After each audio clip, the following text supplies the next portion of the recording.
Hello and welcome to the Weekly Stuff podcast with Jonathan Lack and Sean Chapman.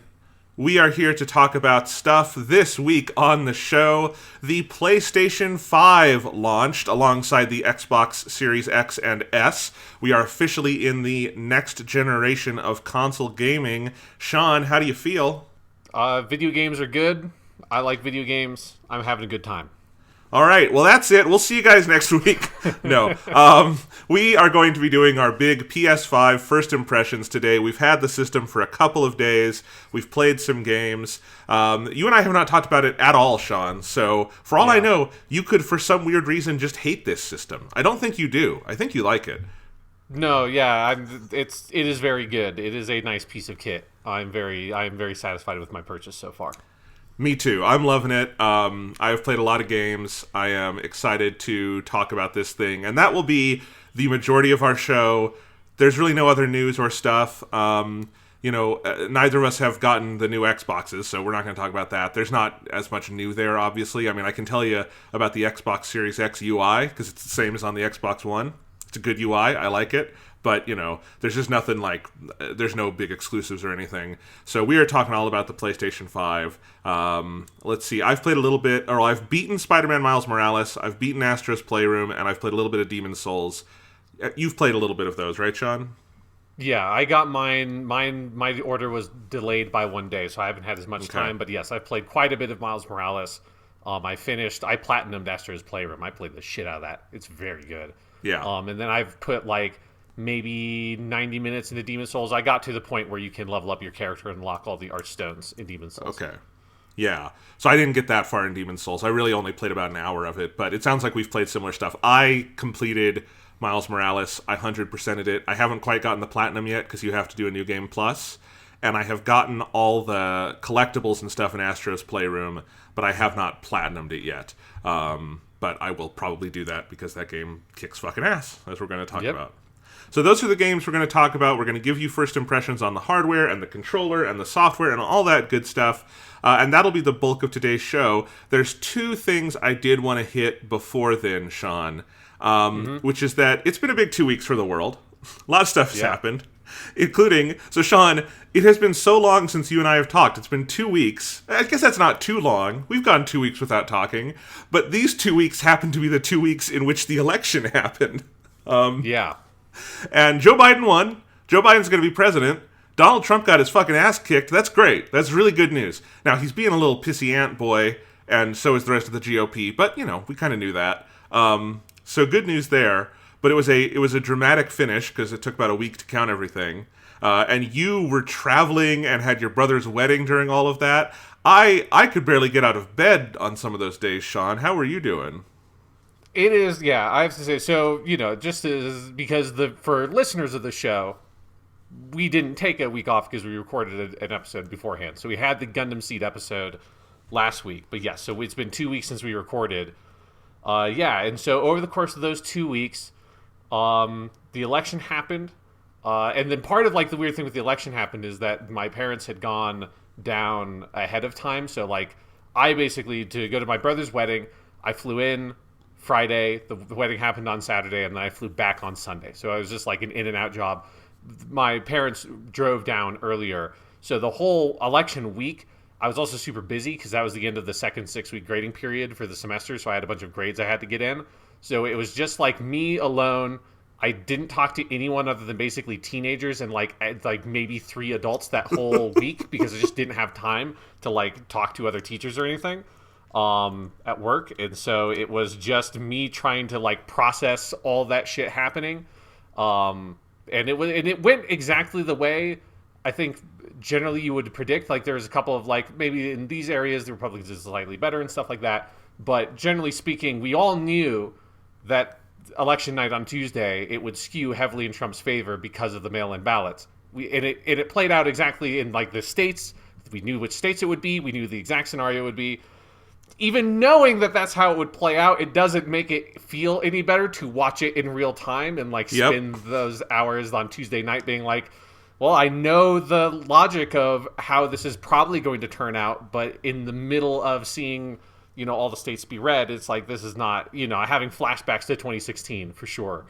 And again, just like totally on my own, trying to get shit like done while that's all happening in the background. And then flew to San Diego on Friday. Did all the stuff with the wedding on Saturday, which was nice. Then flew back on Sunday. And I was very smart in taking Monday off, even though I didn't need to. I technically could have gone to work on Monday, but I was like, I knew ahead of time, I'm probably going to want that extra day. And I did. I really needed that Monday off.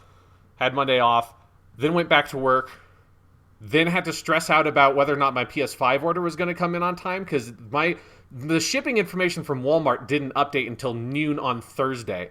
I knew on Wednesday that it was going to be a day late because of FedEx.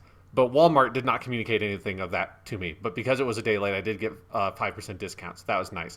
But a lot of that, like, Tuesday and Wednesday, staring at my order, being like, is this going to fucking come in on time or not? And I texted you, Jonathan, of like, we might not be able to do the PS5 podcast this weekend. You should watch Mandalorian just in case.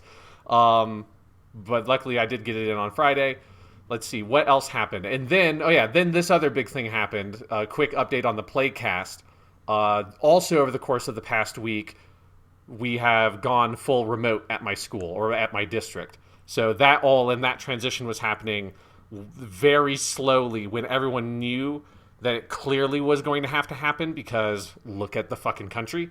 And yet I think there was some sort of like weird politicking happening between like parents and the school board. I'm not entirely sure what it was, but it was a lot of like getting emails from different people saying like, oh, the decision's going to be soon, and getting those emails over the course of the whole week, to the point where it was like on Wednesday, I got an email Wednesday morning that said, oh, we're going to make the decision. You'll get the call whether or not we're officially going to go to remote by like the end of the school day today. And then by the end of that school day, no email. It was like 5:00 at night. Finally got an email from the temporary superintendent, because our previous superintendent left to go to Kansas or some shit. Over the summer, and so got that email from the temporary superintendent saying, we have decided not yet to make the decision, because we're going to further confer with public health officials tomorrow on Thursday. Which was like, well, Thursday's the last day we have of in-person learning, and it would sure be nice if I could just officially tell my students that we're going to go full remote, rather than having to do this whole song and dance of, just in case we go remote in the near future, this is how it's going to probably work. And you're really like stretching your eye wink muscles, like, just in case, kids, wink, wink, wink. Yeah. Like, please don't tell anybody. Please don't go around saying, Mr. Chapman, this says we're going to go remote, because I don't want that to come back to me. But you know, do the math. Fucking knew. Yeah. And it was a virtual staff meeting we had at 2:00 on Thursday, and finally it was just like, okay, yes, we're going to go full remote. I'm like, okay, good. Now I can just like have that. This is just how it is, and like can plan for it, and not have this weird like, are they just going to do the stupidest thing ever and not go full remote? Even though most of my freshman classes only have like 2 or 3 students in person, because the rest of them have to be quarantined because they've either tested positive or they are like connected to someone who's tested positive, so they can't be in the building. So it's been a whirlwind 2 weeks is how I would describe it. It has been the most nuts fucking 2 weeks of my entire life. Well, I have not had as nuts a 2 weeks, because no one in my family got married and I didn't have to travel. But going back to the election for a second, Sean, I definitely had that same feeling where I was alone basically the whole week, because I basically live alone. And then nothing I'm doing is in person. Like, I didn't have to go to work. All my work is, online. And, when I'm teaching classes, I'm not really talking politics. So, like, it was like I was on the phone with my family and some people to talk about it, but it was mostly Tuesday night was so stressful. And Sean, you're so right. It went exactly as we talked about, especially now that like we have all the data in. Like, clearly this election was in like the fat part of the distribution of like the Nate Silver model. Like, this was in the fat part of the bell curve. We're not even probably one standard deviation away, right? We're in the expectation, but the way it came in was scary. And so I was up on Tuesday night until about 4 a.m. when he pulled ahead in Wisconsin, and then I was finally able to uncurl my stomach and go to sleep, or unknot it. I had just such a knot in my stomach, because once he'd won Wisconsin, it was like, okay, clearly this is going as we expected it to now, and that was the signal. So it was stressful. In terms of the plague cast stuff, I mean, Iowa is run by a Republican governor, and as most Republicans are, not all, there are some good Republican governors who are basically Republicans in name only at this point. But like our Republican governor is a Trumpy person, Kim Reynolds. So like they're doing nothing. Like nothing is happening. It doesn't exist. Fuck it. And then the university, I don't think, is taking any action because we were already planning on after Thanksgiving going full remote so that people didn't leave and come back. But yeah, so nothing has changed here. I still do all my stuff remote, and I've basically learned all my stuff next semester will be remote too, because the class I am teaching will be done remotely. And then I'm not in classes right now because I'm in a more like independent study realm of my PhD. So I've just been doing all my PhD studying, watching a lot of movies, reading a lot of books. I think I've told you guys I'm doing these like comprehensive exams that I'm studying for. And then honestly, I was surprised at how much reading all my like film literature and stuff was a actually really nice distraction from all the election news. I thought I wouldn't be able to work, and I actually was able to work more because it's like, you know, especially because it's all stuff I'm interested in, Japanese cinema and stuff. So I'm like, I'm going to go read about Japanese silent film, and then I'm going to put my phone away and watch, you know, a 90-minute Japanese movie from 1930. And this is a really nice distraction because nothing in here reminds me of Donald Trump or anything, you know? But yeah, so that's been my couple of weeks. Yeah, it's been crazy, Sean. Yeah, I just remembered something else on the Playcast front. Something that was absolutely hilarious was the original email we got about, oh, we'll probably go remote next weekend next week. It was, we'll go remote for the weeks of November 16th through to December 4th. And I saw that because in the middle of that is Thanksgiving week where we don't have school anyways. I saw that and I was like, who the fuck are you kidding? What do you mean? What do you mean to December 4th, which would leave basically 2 full weeks of school after that, like 2.5 actually, because the finals week. And it was just like, what do you like? We're not going to come back, and then on December 7th, all of a sudden, everything's fine. And luckily, thankfully, they did never release that. That was something that only like a temporary thing that they considered, I guess. Again, I think there was some sort of crazy political battle happening with some weird like faction of Trumpy parents or something that were refusing to concede on some points. So it's like slowly like pushing it until eventually now it's going to be the rest of the semester. And I am guessing we're going to start the next semester also full remote because shit is very bad right now. Oh, I mean, it's almost gotten a little buried in the news because so much is going on. But I mean, we're in the worst period of the coronavirus in the States. It's going to get, I don't think anyone is mentally prepared for how bad the winter could get. You know, be safe. You know, I had a talk with my mom, just telling her like, you know, I know you've got certain people invited for Thanksgiving, and I really think we've gotta not do that, you know, and we're not. So we're shutting that. I am going home for Thanksgiving, but I am going to be driving. You know, I live alone here. There's very little risk there, you know. If I'm transporting myself, I'm not getting on a plane or anything. I'm not planning on staying at a hotel. I'm going to drive straight through, you know, make it as safe as possible. And I think I'll be okay. You know, there are safe ways to get around, but yeah, it's nuts. It's a tough time, and I just hope everyone stays safe out there. That's, you know, I used to do this anyway with some of my students because they're freshmen and I don't want them to go do stupid shit, but I really do now. Every time I finish a class, I do all my teaching on Fridays, and I tell my students, you know, please be safe out there. Have a nice weekend. Just be safe, you know? And it's gone from like a vague, don't go get STDs to a, do not go get a deadly virus and then kill your parents, you know? Yes. Or create an outbreak in the dorms. Yeah, that's what it's become. So anyway, Sean, before we move on to the PS5, there's one other thing I did want to talk about, and I wanted to give you specifically the chance to react to it, because I know this is important to you.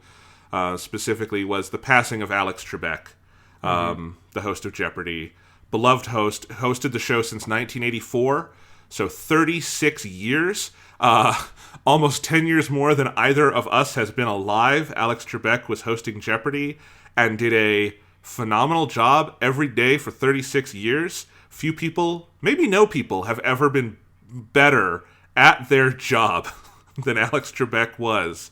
And I wanted you to be able to react to this, Sean, because Jeopardy was on your top 10 shows of all time list when we did our TV episode. I think that was episode 300. And, you know, I love Jeopardy. I think everyone, I don't know how you can not enjoy Jeopardy, but you actually watched it every night. And I know he was a presence in your house, so... Yeah, no, because that was the other part of the past 2 weeks is that news hit Sunday, and it was literally like I was at the San Diego airport, sitting down waiting for my flight to start boarding and stuff, and checked my phone.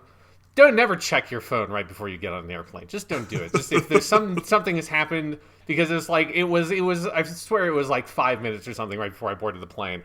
I read the news that he had passed away, and obviously he had been fighting cancer for. I think about a year at that point. So it's not something that it was like a huge surprise because, you know, he was older, he had cancer. But it was a thing where having been watching the show, you know, through that whole period, it was that thing of where it never, from my perspective, it never showed on the show. Like it never felt like he was...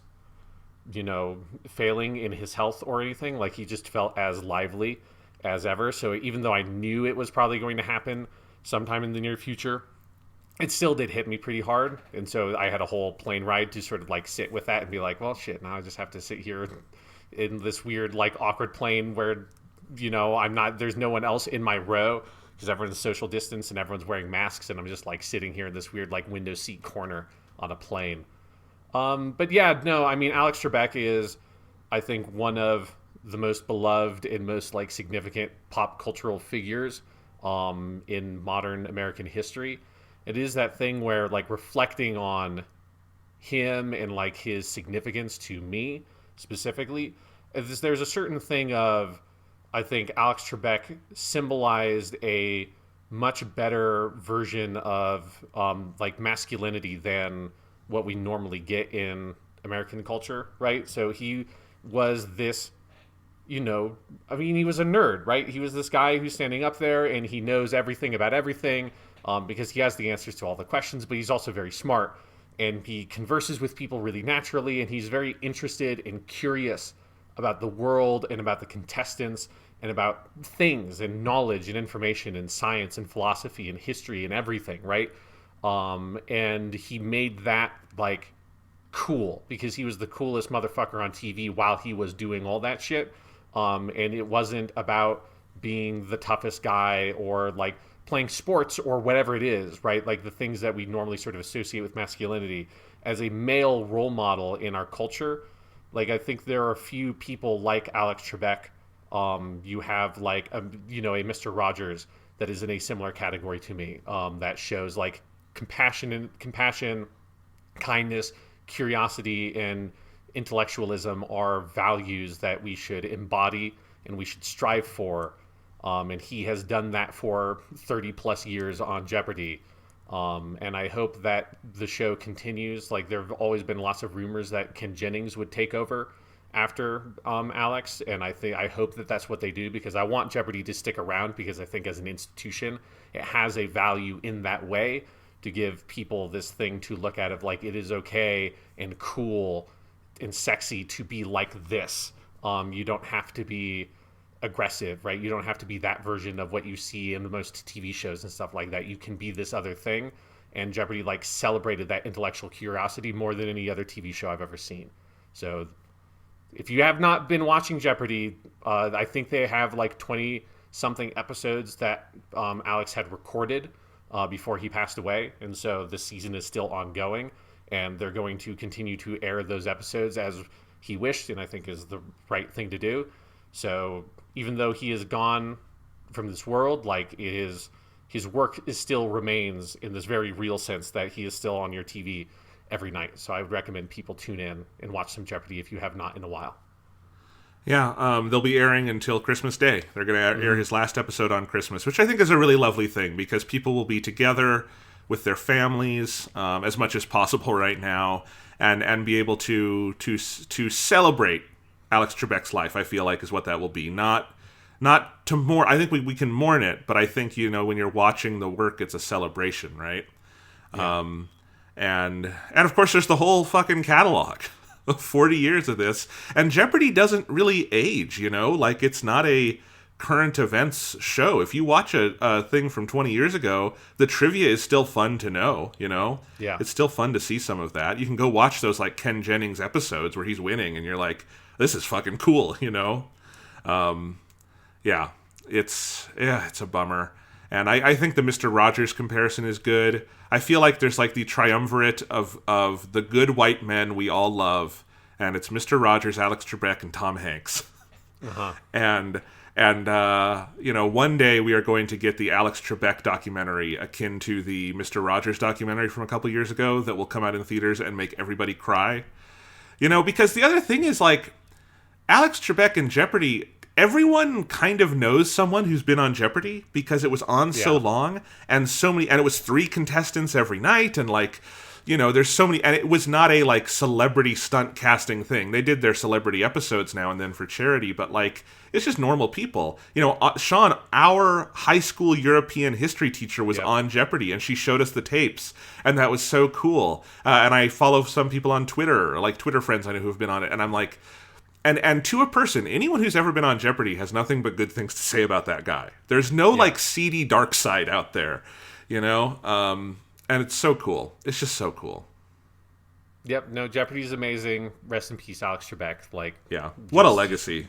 Yeah, absolutely. What an incredible legacy to leave on our culture. Yeah. All right. Well, let's go ahead and move on, Sean. Let's talk about the PlayStation 5. And there's a lot to go over here. We'll have a little bit to say on Demon's Souls. We'll have a lot to say on Astro's Playroom. We'll have a good chunk to say on Spider-Man, though we're not going to spoil it because you're not done with it yet. And I assume other people aren't either. I'm a maniac, and I mainlined the whole fucking thing. And then we'll also talk about some other stuff. But where do you want to start? I mean, should we just start, like, the stories of getting this fucking thing in the mail? Yeah, because it was, like I said, I had had that weird experience of just sort of magically being able to go onto Walmart and order it because I just happened to be looking at Twitter at the right time when Walmart just decided, fuck it, let's just do pre-orders now. So it felt like almost karmic that then that comes around back to me. That's like, I was not someone who tried very hard to get that pre-order. I mean, I would have, but it just happened. But yeah, like my pre-order had not updated at all.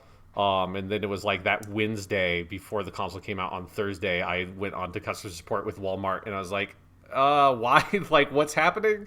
I feel like should have gone from preparing to ship to like something else, rather than being stuck on preparing to ship for like 2 months. And then Yolanda from Walmart hooked me up and got me a 5% discount and said, it's going to be like 1 to 2 business days late. And then later that day, I got an email from FedEx saying a package had been shipped. I was like, okay, that has got to be what the PS5 is. It was going to arrive on Friday. So that was a very stressful couple of days of being like, I hope that, because who knows with COVID and all this shit, like how that would work, and if like the order got fucked up, and it would just be really, I had been looking forward to it for so long that if I had not had it before Thanksgiving break, I would have been very, very, very frustrated. But I got it on Friday. I didn't have time until like 7 o'clock on Friday to actually play it. I got it at like 2 o'clock in the afternoon. But I got it, and it all works, and it's all good. Yeah, so mine was, it's kind of funny. This was pretty much just an exact echo of 2013 with the PS4, because I had my PS4 pre-order from Amazon and was just waiting, the day for it to come, and it did. And then this was the same thing. I had gotten mine from Amazon after hours of trying at Best Buy. You all heard the story a few months ago.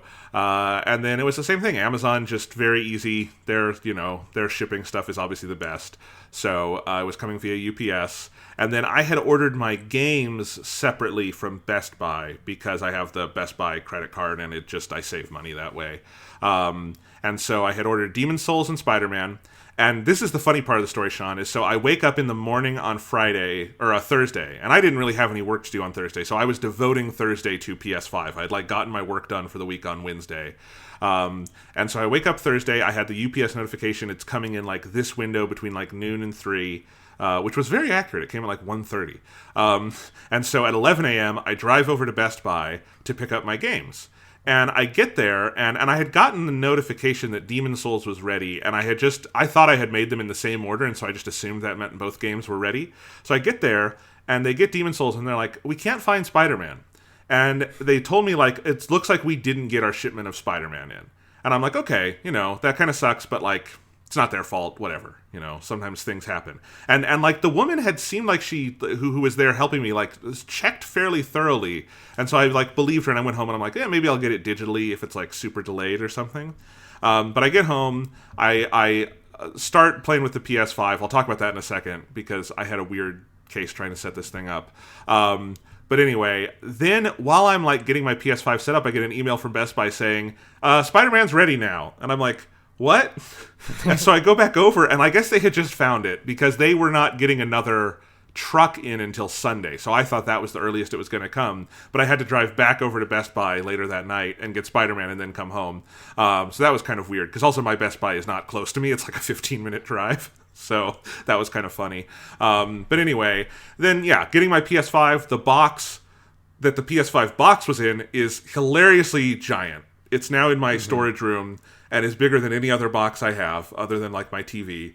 And then the PS5 itself is in a giant box, because the PS5 itself is a fucking behemoth, and we can talk about that in a second, because it is hilarious how big this thing is, and I love it. But then setting it up, I had a scare where my PS5 wouldn't start, Sean. I plug it in, I plug in the cord, I plug in the HDMI cord, and I plugged in Ethernet. Which, to be fair, that is what the Quick Start manual tells you to do. It says plug in all three of those things. And I did it. And then I turn on my TV, and I would turn on the PS5, and, like, the blue light would come on, and it would pulse for a couple seconds, and then just go off. Not to a white light or anything, just off. And so I'm like, okay. And I would try it again, and a couple of times, like, the start screen would start on the TV, and then the PS5 would just fail. And, like, I'm unplugging and replugging things, and finally, I'm not sure what did it, but it must not have liked the specific LAN cable I had in there, because when I started it without the LAN cable is when it finally started up. And then when I wanted to connect to the internet, I just connected a different LAN cable I had, and it worked. But this was a scare. Like, it took, like, 15 minutes of experimentation, and I was really worried, like, because I had never seen anything like this with a new console, where it just was, like, just would not start. And I was so confused. I'm like, I know my outlet is okay. Everything else is working, There was a PS4 plugged in here very recently. So anyway, that was my experience. But after that, it was mostly smooth sailing, except that I could not get the update. I had to get the update on my computer and then do it manually with a flash drive, because it just would not ping with the server. But other than that, everything worked great. Yeah, that actually reminds me. So I did have something vaguely similar to that, where when I got it and I plugged it in, I turned it on, and the signal would come up, like the video signal would come up on the screen, and then it would flash off, and then it would come back on, and then flash off. I think it's just that the HDMI cable that I got was bad, because it looked immediately like, there's something weird with the HDMI signal, and I switched the cables to the one I had, because I had plugged in the one that came with the PS5, and then I just switched it out with the one that I had still had plugged in for my PS4, and then it worked perfectly fine. But it definitely, like, I should check that cable and see if that is what it was, because if there's, like, one thing to break, the HDMI cable is the thing to break, because I've got, like, 1,000 of those things. But, right. Yeah, I did have, like, it was just a weird, like, clearly the HDMI, signal was faulty. So I don't know if either the cable itself was busted, or if it's just because it wasn't plugged in all the way or something. But yeah, so I had, like, a very brief moment. It was, like, a 30 seconds of, oh, shit, is this fucked? And then switching cables, like, oh, no, it's totally fine. Okay. And then I haven't looked back since. And doing it on Friday, I missed any of, like, weird server trouble. So, like, all my downloads and stuff have been super fast, because I missed that first day rush. It was weird. The update was the only thing that was difficult for me. Like, the individual game updates and, like, accessing the store totally all worked easy. I downloaded the Bug Snacks game. I haven't tried it yet, but it was the PS Plus game for this month. Mm-hmm. And, like, that went down really fast. It seems like the downloads on this thing are way faster than on PS4. Yeah. I don't know if it's just the system or that maybe they've improved PlayStation Network recently, but, like, a lot faster. So anyway, but yeah, it was just the update was not working. So that was weird. But yeah, so, okay, now we all have the system set up. Where do you want to go with this? I mean, should we start by just talking about the unit itself? Because it's a big boy. Yeah, it is definitely, like, because we all knew it was big because we've seen it next to people, like we you understand intellectually that it is large. There is something especially funny, especially because I know you sold your PS4. I still got my PS4 Pro. It's not really plugged in anymore, but it's like sitting by where my PS5 is. And it's very funny putting them next to each other because the PS5 is substantially bigger. It is much bigger. And the PS4 Pro was already kind of a behemoth compared to most the PS4 consoles. Pro is a fairly big console. I even took out my original OG Xbox. Can't call it an Xbox One. The OG Xbox. And just to like do a quick comparison, and it's bigger than that. And yeah, it doesn't really matter in the way that, like, I mean, I have a very open cabinet for my TV, so it fits perfectly fine, but it is definitely very big in a way that I kind of like. I like how it's just like, it feels like it is a statement by just existing. Especially with, like, I assume, Jonathan, you have it in the horizontal position? Yes. Yeah, I definitely do not have room for it vertically unless I were to, like, stand it on the carpet, and I don't really want to do that because I don't want to, like, start a fire. Yeah, so I have it horizontally, and there's something about the way, I think it's a combination of the disk drive and the little stand that you put underneath it, that when it's set horizontal, it looks like, because you can't see the stand, it looks like it's slightly floating off the ground, yes. like just 6 inches or something off the ground, and it just, like, really adds to the crazy, like, futuristic space age thing the console's got going for it. And I kind of like it. I just like the weird.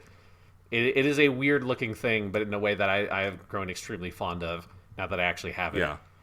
No, I like it too. It looks like a modern art piece. Like, it literally looks like almost a parody of, like, what you would see. It looks like the weird space age chairs that are in the moon station in 2001. That are kind of like a joke on, like, 60s furniture, you know? Because it's got all these curves, and, like, that's why it has to have the stand, is because it's all these weird curves and stuff. Like, horizontally, it just physically cannot lay flat. So yeah, no, it looks cool. I think in terms of the size of it, as I said this on Twitter, pictures or video do not do the size justice. Because I tried taking a lot of pictures, like, of it. Like, I put it next to a Blu-ray case. I put it next to my Switch. And 2D images cannot capture the sheer largesse of this thing. Especially, like, when you've got it horizontally, the black inner part, you know, kind of starts small and then gets bigger. And it is just, that inner part of it, like, is just so kind of massive. And then it's got the light around it, and then there's these big white, you know, the wings. But it's very well built. It's very impressive. It certainly feels like a little bit of a statement, much more than any recent console we've had. I think you'd have to go back to, like, the GameCube for, like, a console that felt like some kind of aesthetic statement. Maybe the original Xbox, which was its own kind of thing with the big green X. It's a very 2000s dated aesthetic statement, but yeah, I would say that one is an aesthetic statement as well. Yes. Yeah, so, you know, very different than any recent PlayStation, and I've been looking at all the PlayStations in Astro's Playroom, which are recreated in loving detail. And it's like, man, the PlayStation 5 is a hard break from this design philosophy. You know, I like that it's got, so you've got your USB-C and your USB-A up front. You've got two more USBs in the back. You've got your HDMI, Ethernet. I really appreciate so much that the back where all your ports is just solid flat, because that was a big problem on the PS4 and the PS4 Pro, where it was just really hard, like, by touch to find any, or even by sight, because it was all slanted. This is much, much easier, and I like that. I love that we've got physical power and eject buttons that are, like, raised and clear to see, and they're, like, a different size. Like, that is a huge improvement. You know, there is a light on the system, but it is not distracting at all. I think it's in a good place, and it looks good. The only minor complaint I have about the build of the system itself is that when you've got it laying horizontally, and if, like me, you've kind of got it under your TV, so you have to kind of bend over for it, I can't physically see the disk drive while I'm looking at it. I have to completely, like, trust by touch that I'm putting the disk in, because of, like, how everything the disk drive is a little bit under all this, like, jutting out plastic, and I think that's a little bit awkward. I haven't had any problems with it yet, but it's not like the PS4 or the Xbox, where it's just very clearly by sight, it's up top, you can see it. Not a huge problem, but that's, like, this is like I'm reaching for something to criticize, you know? Yeah, no, I kind of agree that it is like it is not the. It feels like I mean, it is what the design is, where they clearly designed the console to make it incredibly easy to manufacture either the digital one or the disc one from the same basic setup, right? Because it is the disc drive is sort of just like jetted onto the side of it. So yeah, it is not like it feels like it is not designed to make the disc to like emphasize the disc drive, but it is not like a big deal. I mean, I've only put one disc in it so far. I put Demon Souls in, and eventually I have a couple of 4K Blu-rays that I'll watch at some point. But Yeah. because now I can actually watch this, which that will probably be pretty cool. Yeah, I also tested like a DVD, a Blu-ray, and a 4K disc and all of that stuff just to see if it worked, and it does, and it's very fast, and that's great. Yeah, I feel like the disc drive, this would not be a problem if you have it standing vertically, I want to say. If you have it standing vertically, that wouldn't be an issue at all. But if you have it horizontally, that's when you'll notice it. But yeah, the little stand is very easy to put on. I was happy to see that. So, very easy. The packaging within the giant PS5 box is also was refreshingly simple, I thought. There weren't too many moving pieces in there. But yeah, so you have that. You have the controller. I think we'll wait to talk about the controller because it's its own topic here. But you boot the system up. You have all that. Do you want to just talk about the UI a little bit, Sean? Yeah, I like the UI a lot. Yeah. It is like built and kind of evolved from a lot of the logic of the PS4 UI, especially if you go into the settings menu. Like those are like designed. It has a lot of settings that are new, but it's designed like the PS4 UI settings stuff. And obviously people have watched that. If you don't have the console, you've watched the video that kind of walks through some of those basics. But yeah, it is. I mean, I'll just say up front is I think it's thing that we will comment on repeatedly, especially when we get to talking about the games. But the SSD is like as big of a deal as people have been making it out to be, both Sony and Microsoft. Just in terms of you feel it immediately in terms of the speed of the user interface. If your go-to somewhere that populates a list of your games, because I did plug in my external hard drive from my PS4 that has all my games on it, and it read it and is totally fine. But I've got, including all the PS Plus titles and everything else, I own a total of 400 plus things on Sony, including weird betas for Call of Duties and different Netflix apps and all that shit combined. My list of everything I have purchased from the Sony store on the PS4 and now the handful of things from the PS5. It's a 400 something list of items, and it loads incredibly quickly, and you can move through it incredibly quickly. So there's just a snappiness to it that, especially as the PS4 aged, and the more things that populated the console, the slower it would get. It is a lightning fast increase over that. That it's I find it a very satisfying UI to just move around in and use. Yes, and I think that's the biggest improvement. The PS4 UI I don't really like, and I think part of that is also that they never really did any big improvements to it other than adding that sort of the side thing that would come up, although I always thought that was kind of poorly designed. But it got increasingly slow over the years and just very clunky, especially on the back end. Any kind of looking at your data or apps or anything would just be these massive wait times, and I don't know what was causing that, because nothing to that degree ever happened on my Xbox.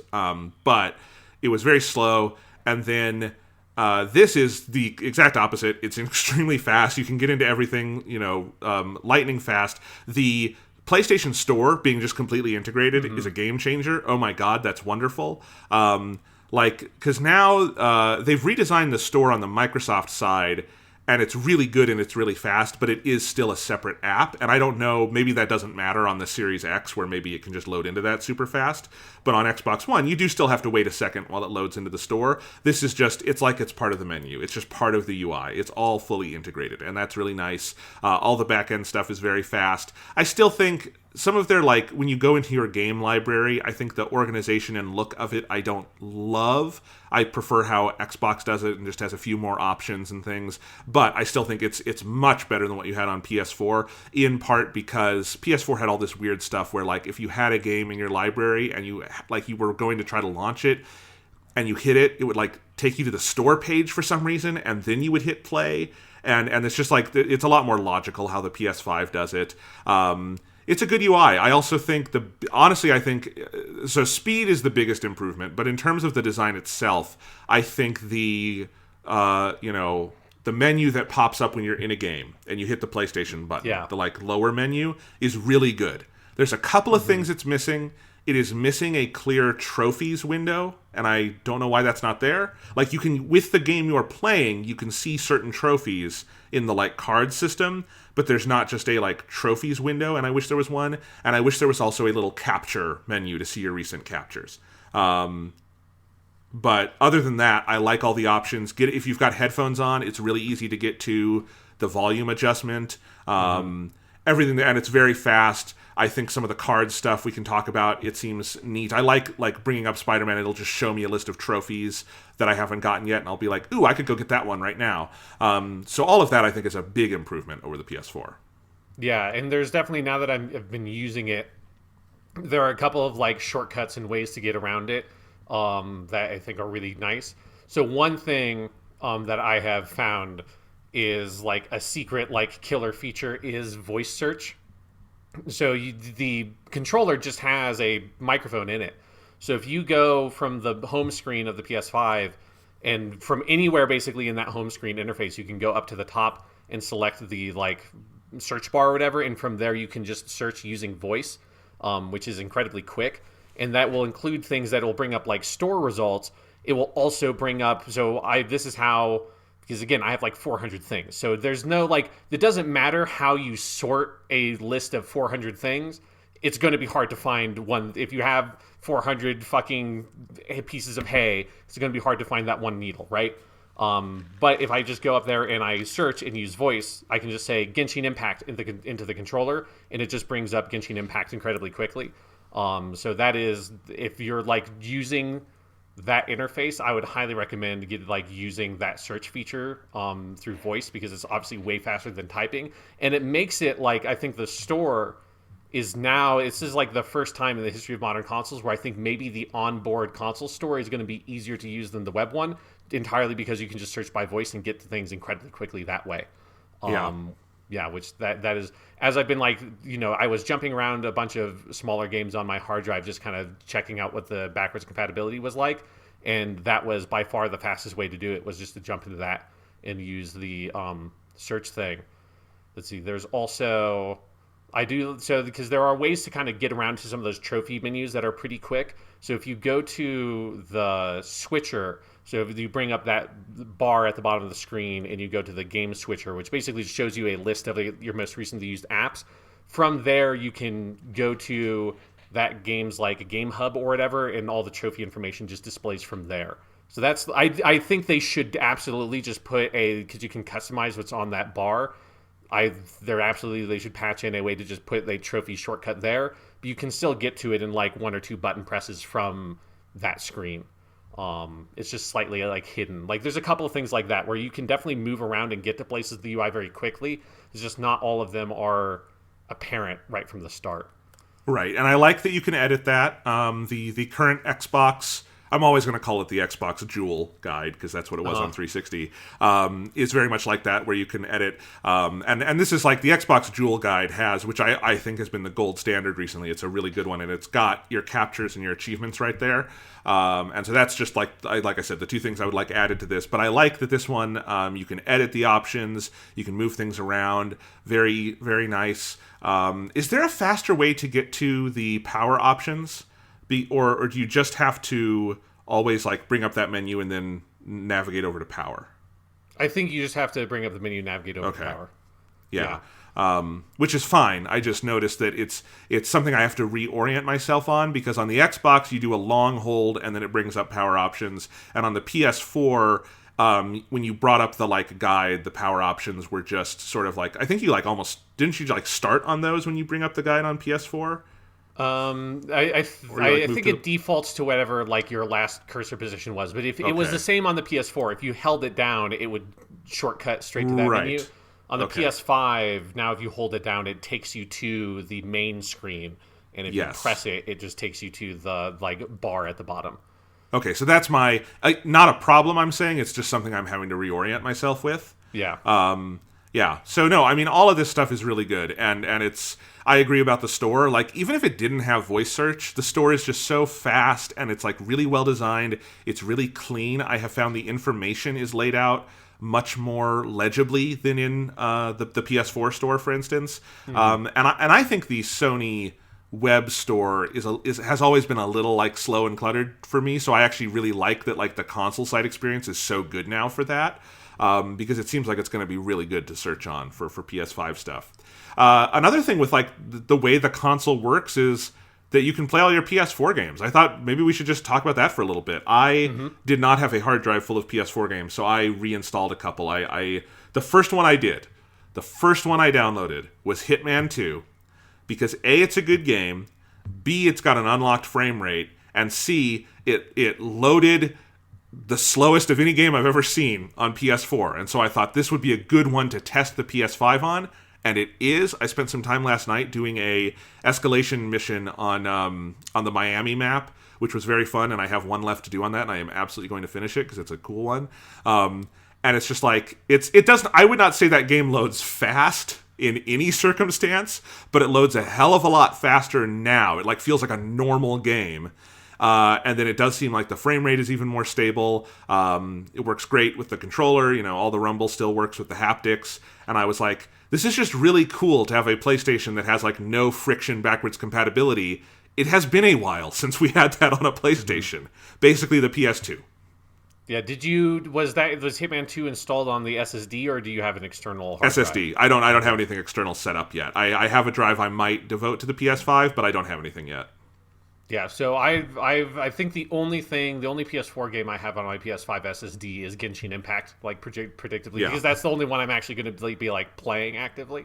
But yeah, I jumped into a bunch of things. I loaded up Hitman 2 and ran around with that. I definitely had a moment where I was like, uh-oh, is this like broken? Where I was trying to load up, I think it was Dragon Ball FighterZ was the first thing I loaded up because I wanted to play a game that like is super high frame rate. I know the exact timing of like some of these combos and stuff, and I was like, this is going to be the test. Does it run this game like the same at the very least, if not better? Because if the timing's off, I will feel it immediately in trying to do the inputs. And the game initially was loading incredibly slowly, like slower than the PS4. I was like, what the fuck's going on? And then I realized, oh wait, I'm downloading like 5 things onto this hard drive right now while I'm also trying to play the game. I should probably wait until all these like Destiny 2, because so when I plugged in the hard drive, you know how on the PS4 it will only take patches for like the last 10 recently played games or something. So I think when I put in the hard drive on the PS5, it like kind of reinitialized every game. So then it took patches for like every game that was on there, which most games didn't have patches. There was only like maybe like 5 or 6. One of which was Destiny 2, which had a like 60 gigabyte patch waiting for it because I haven't played that game in like a year. And so it was trying to download all these patches onto that hard drive while I was trying to play Dragon Ball FighterZ. It was making the loading very chunky. But then when I went back after all the patches were done and like updated and everything, I went in and like the loading is faster. The backwards compatibility is like perfect on every game I've played. It's been perfect.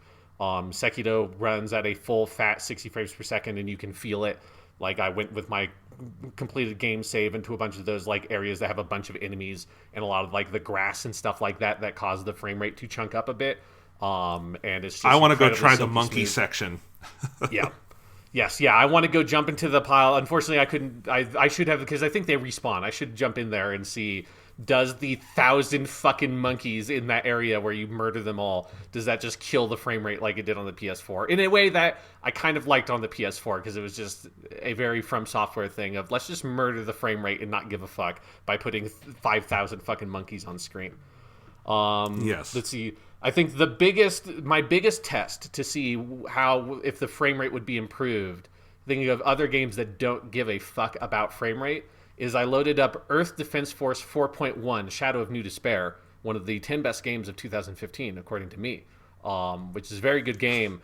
That is, the Earth Defense Force games are very arcadey, ridiculous, and it's all about like just throwing impossible huge numbers of enemies on screen and not caring about what it does to the frame rate. So the game, and it's just a totally unlocked frame rate on the PS4 and on the PS5. On the PS4, it would just fluctuate wildly. It just doesn't care. On the PS5, I jumped into a bunch of levels trying to find what was like the level that had the most ridiculous bullshit going on, which is like all of them, because all of them have here's 5,000 ants and 2 giant mechs, and the sky is full of like massive UFOs that are exploding every 2 seconds. Like, it is the most ridiculous video game, and I should probably play more of it. And jump back into Earth Defense Force. I think they did a 5, I think, is out. But I couldn't find a level that perceptibly dropped the frame rate at all.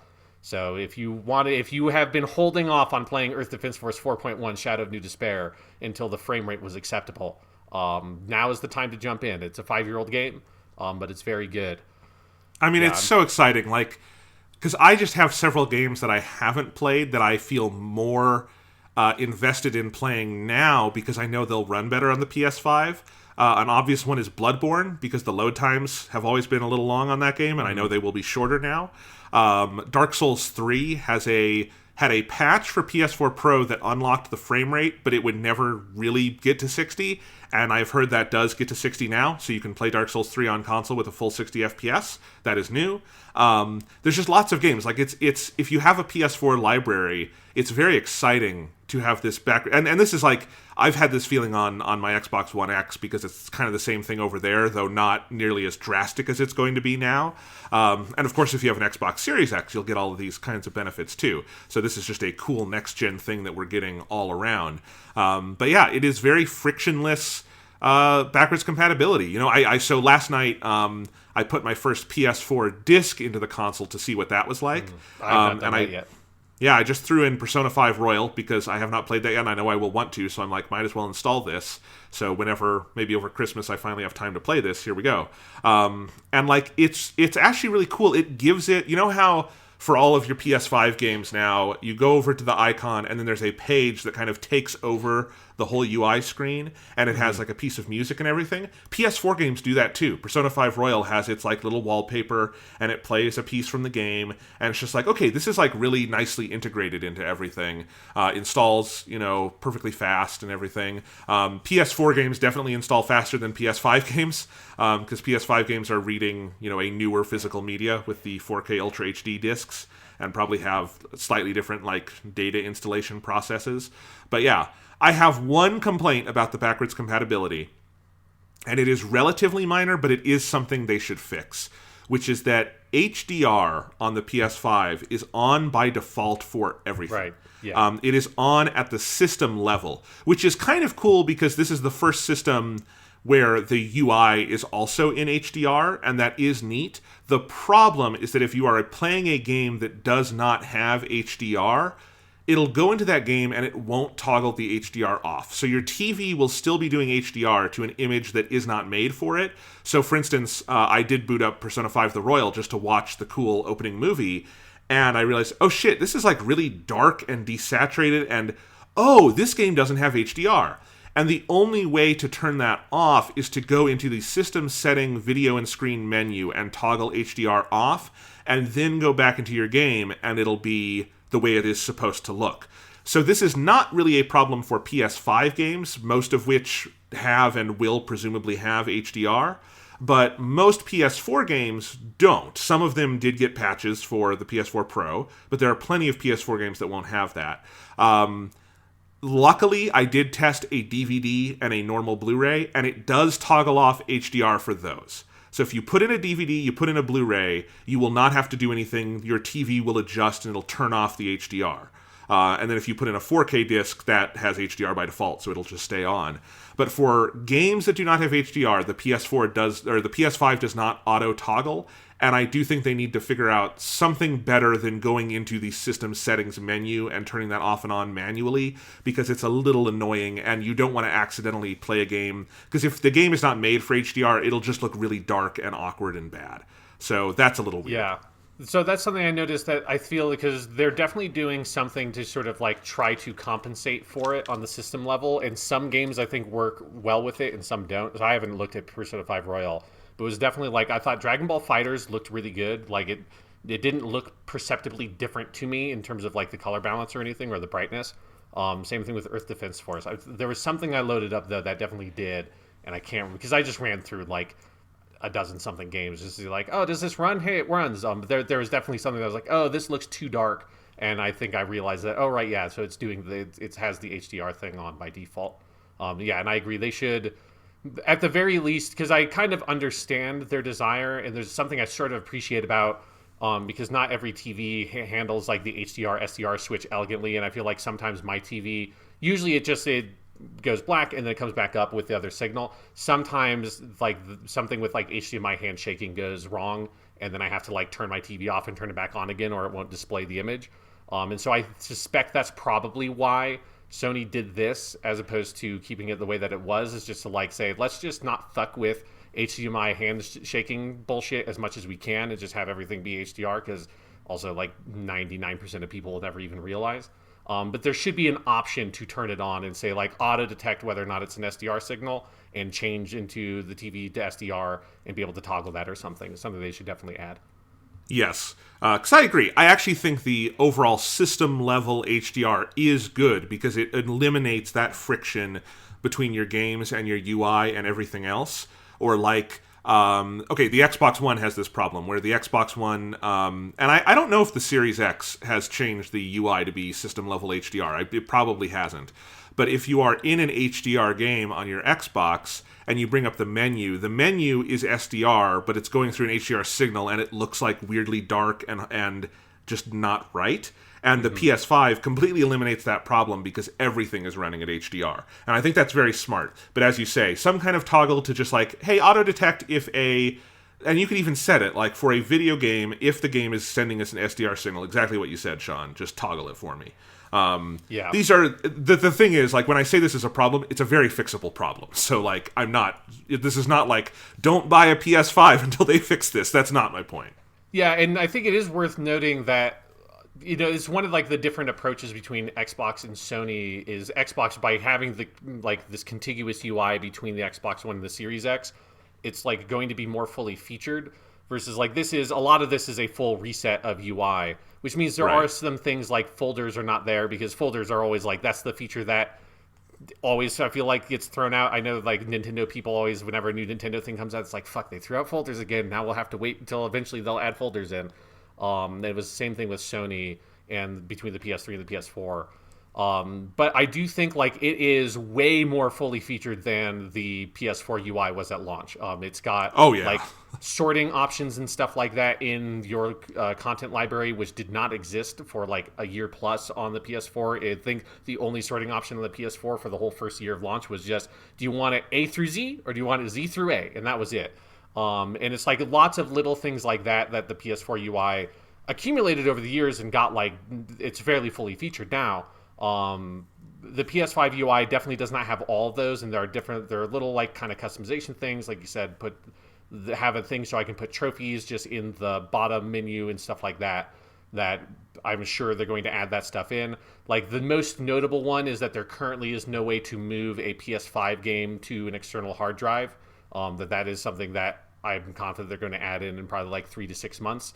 But it's definitely like, you can tell that, as with everything related to this shit, is coming in super hot, and so they're like most of those like little tiny features and a couple of more notable features are definitely not there. But I find the overall experience, like of someone who is now used to buying like new hardware on launch day, I'm very like accustomed to this at this point. It's like, yeah, you're going to miss some stuff, but some of the shit you do get is really awesome, because I did forget to talk about the main backwards compatible thing that is kind of mind-blowing, because it was updated specifically to run better on the PS5, is Genshin Impact. If you're someone who's been playing Genshin Impact on the PS4, the PS5 version of that game is just like a different fucking game, because it loads so fast, to the point where like it's not as fast as like Miles Morales or Astro Boy or Demon's Souls, but it's faster than any other game I loaded. It's faster than fucking Ghost of Tsushima in most instances. And it runs at a full seamless 60 frames per second, which that is a game that didn't run at a consistent 30 ever. Like it had a very rocky frame rate all over the place on the PS4. Yeah, no. The frame rate was I didn't know that, PS4. because I've played a little of it and I'd been running it on my PC, which can hit, it's a 60 easy, and I just assumed it was on PS4 as well. I didn't know that. That's really cool. That game is very heavily CPU bounded, from what I understand, because it's a big open world that has a bunch of like physics interactions, and so it It was like playing Jedi Fallen Order. It was that kind of thing of like you could just feel it hitch when the world was loading in and places and stuff like that. It's just seamless, and it is like I can definitely feel very distinctly when I switch between 30 and 60 and like Miles Morales. This is a different level of going from a incredibly unstable, not really hitting 30 frame rate to a just perfect 60 frames per second. It is like playing a different video game in a way that was incredibly unsettling, especially because I now know 45 hours playing that game over the past like month or whatever. So I've spent a lot of time playing Genshin Impact recently, and so loading that game up at 60 frames per second with this super fast loading time, it's like it feels like it was a game that was like made for the PS5 and they just could put it out a little bit early on the PS4 kind of. Yeah, I did download it to my PS5. I haven't launched it yet, but I'm planning, now that I have my PS5 here, to play it more, because I've been playing it a little bit on my PC, but that's a game where I really just want to be able to sit down with my controller on the couch and play it. And so I definitely want to get back into it, and I'm glad to hear that the PS5 version is really good. So that's nice. Yeah, it's definitely the way to play the game. Also, Ghost of Tsushima also received a patch, and that game runs at a solid 60 as well. So if people... Holy shit. Yeah, if you want to replay Ghost of Tsushima, or if you haven't played it yet and you have a PS5, it is high frame rate and high resolution, and it is very good. That is so cool. I will definitely have to install that. Although, here's a little problem. This is very much a day one, like, oversight thing. Is that, so when I sold my PS4, I obviously backed everything up. I didn't back up all the game installs, because a lot of them I just have on disk, and I'm like, 6 of 1 at a certain point, right? So I'm like, okay, but I did want to back up all of my, and I didn't have a hard drive dedicated to my PS4, so I just wanted to do it on a flash drive. So what I did is I had it create for me a backup of all my saves and settings and captures and all of that, and I just let it automatically do that. Not realizing, because this wasn't public knowledge, on the PS5 can't read a PS4 backup. It can read individual PS4 saves that you have on so if you go into your PS4 menu, you can copy individual saves, or you can do a backup. The PS5 will not read your backup. It will read individual saves, but your backup doesn't record individual saves. It's an overall thing. So I don't have any of those saves. What I did luckily learn, my PS Plus had lapsed, and I renewed it just before getting the PS5, and all of my old PS Plus saves came back, which is nice. They don't like delete your saves if you don't have PS Plus. I think they do if it's like a couple of years lapsed, but it had only been about 6 months for me. So all of my saves before February 2020 were in PS Plus, and I was able to re-download those. But there are 2 significant games that came out since February 2020, and that is Last of Us 2 and Ghost of Tsushima. I don't really care about Last of Us 2, but Ghost of Tsushima I did want to try, and I don't have my saves right now, and I think I will have to wait until I go home for Thanksgiving, and my brother has a PS4, and I should be able to read that back up from there and get those saves. But, like, other than that, I'm a little shit out of luck with that. Because I would like to start like a New Game Plus or something in Ghost of Tsushima at some point and run around with that 60 FPS. But yeah, luckily, like I said, only 2 games were affected by this little snafu, but it was kind of funny. So overall, Sean, I mean, honestly, my experience is, because I've been through a lot of console launches now, and I think this feels like, for launch day, the most fully featured, frictionless, easy to use, pleasurable to use new console I've ever had. Yeah, I agree. Because we didn't even talk about, for me, the biggest UI change that from the PS4 that I am very happy about, which is media is now separated into its own tab that you just press R1 to go over to. Yes. So that was the thing that they have never changed in the PS4 UI from launch day. It's that stupid fucking TV and videos box or whatever that was like a drop-down menu. It's just so, like, clearly not a good way to organize that shit, and I always hated it. Now you just press R1 and you're in media, and then you press L1 and you're in games, and it's fucking perfect. And a bunch of, like, all my most used media apps are there day one. And a bunch of my, like, data was just saved, I think, as I transferred from my PS4. So, like, I was already logged in on my accounts for, like, YouTube and stuff like that.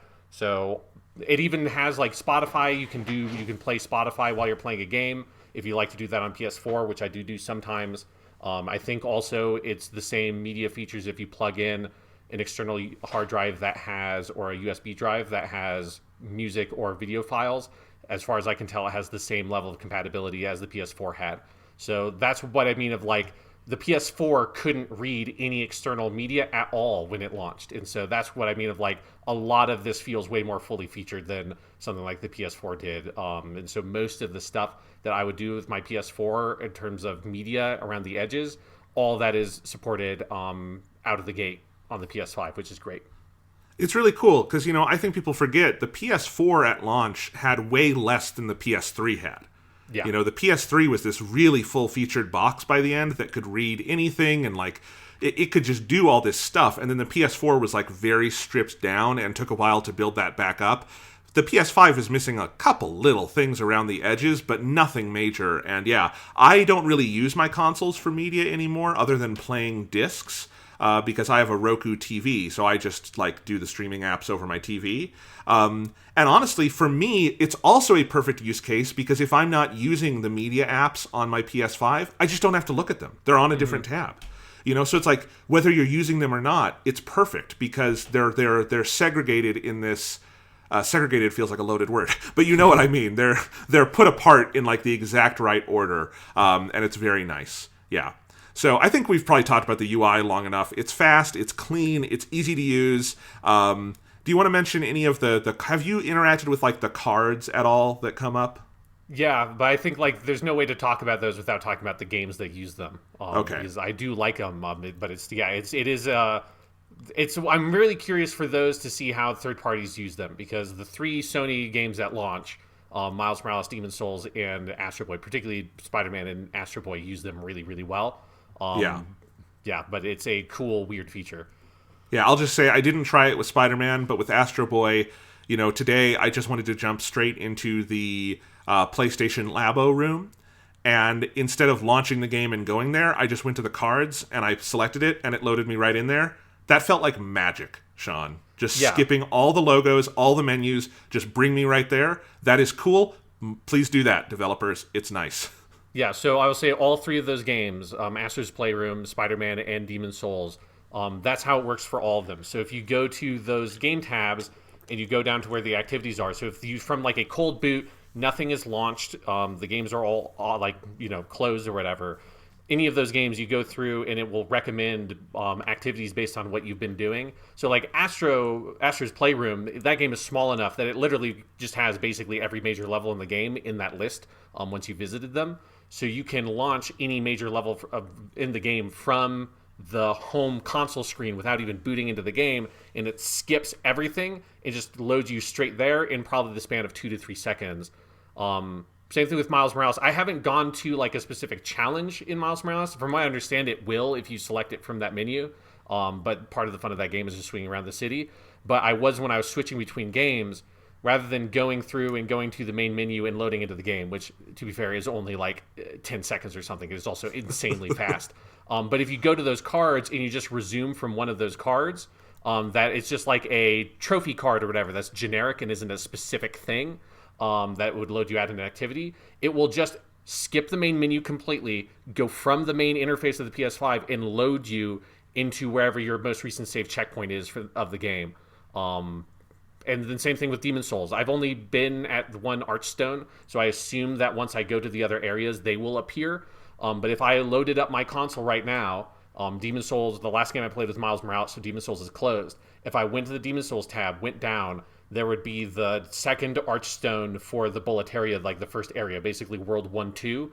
And I could just resume from there, and it would skip everything, even though my character's in the Nexus. It would just load me straight into the Archstone for World 1, 2. Again, in the span of 3 to 5 seconds.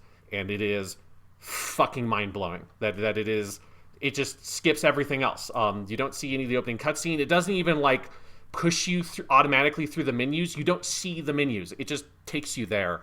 And I have no idea how easy that is to implement. I have no idea if third parties will do it. I really hope they do, because it is like one of those space-agey feeling kind of features where it brings the whole promise of the concept of the PS5 UI together, which is to destroy the boundary between the UI and the game. Like all the notifications and stuff like that pop up, none of them interfere with the game. They feel like they coincide with it. And that ability to just launch from the main menu straight into whatever you want to do from the game, I think is like the ultimate realization of that goal of the UI, for those to coexist rather than there to be a clear, this is the UI level and this is the game level. They are the same level, is what the PS5 wants to do.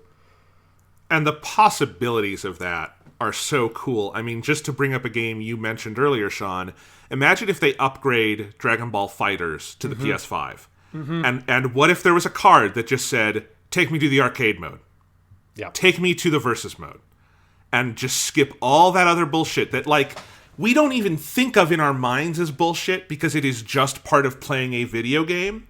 But what if it wasn't a part of playing a video game anymore? What if in Hitman 3, Sean, I can just say, bring me to Paris, or bring me to the planning stage for whatever new map we're going to have. I know we're going to have the one in the Burj Khalifa. Bring me to the tower.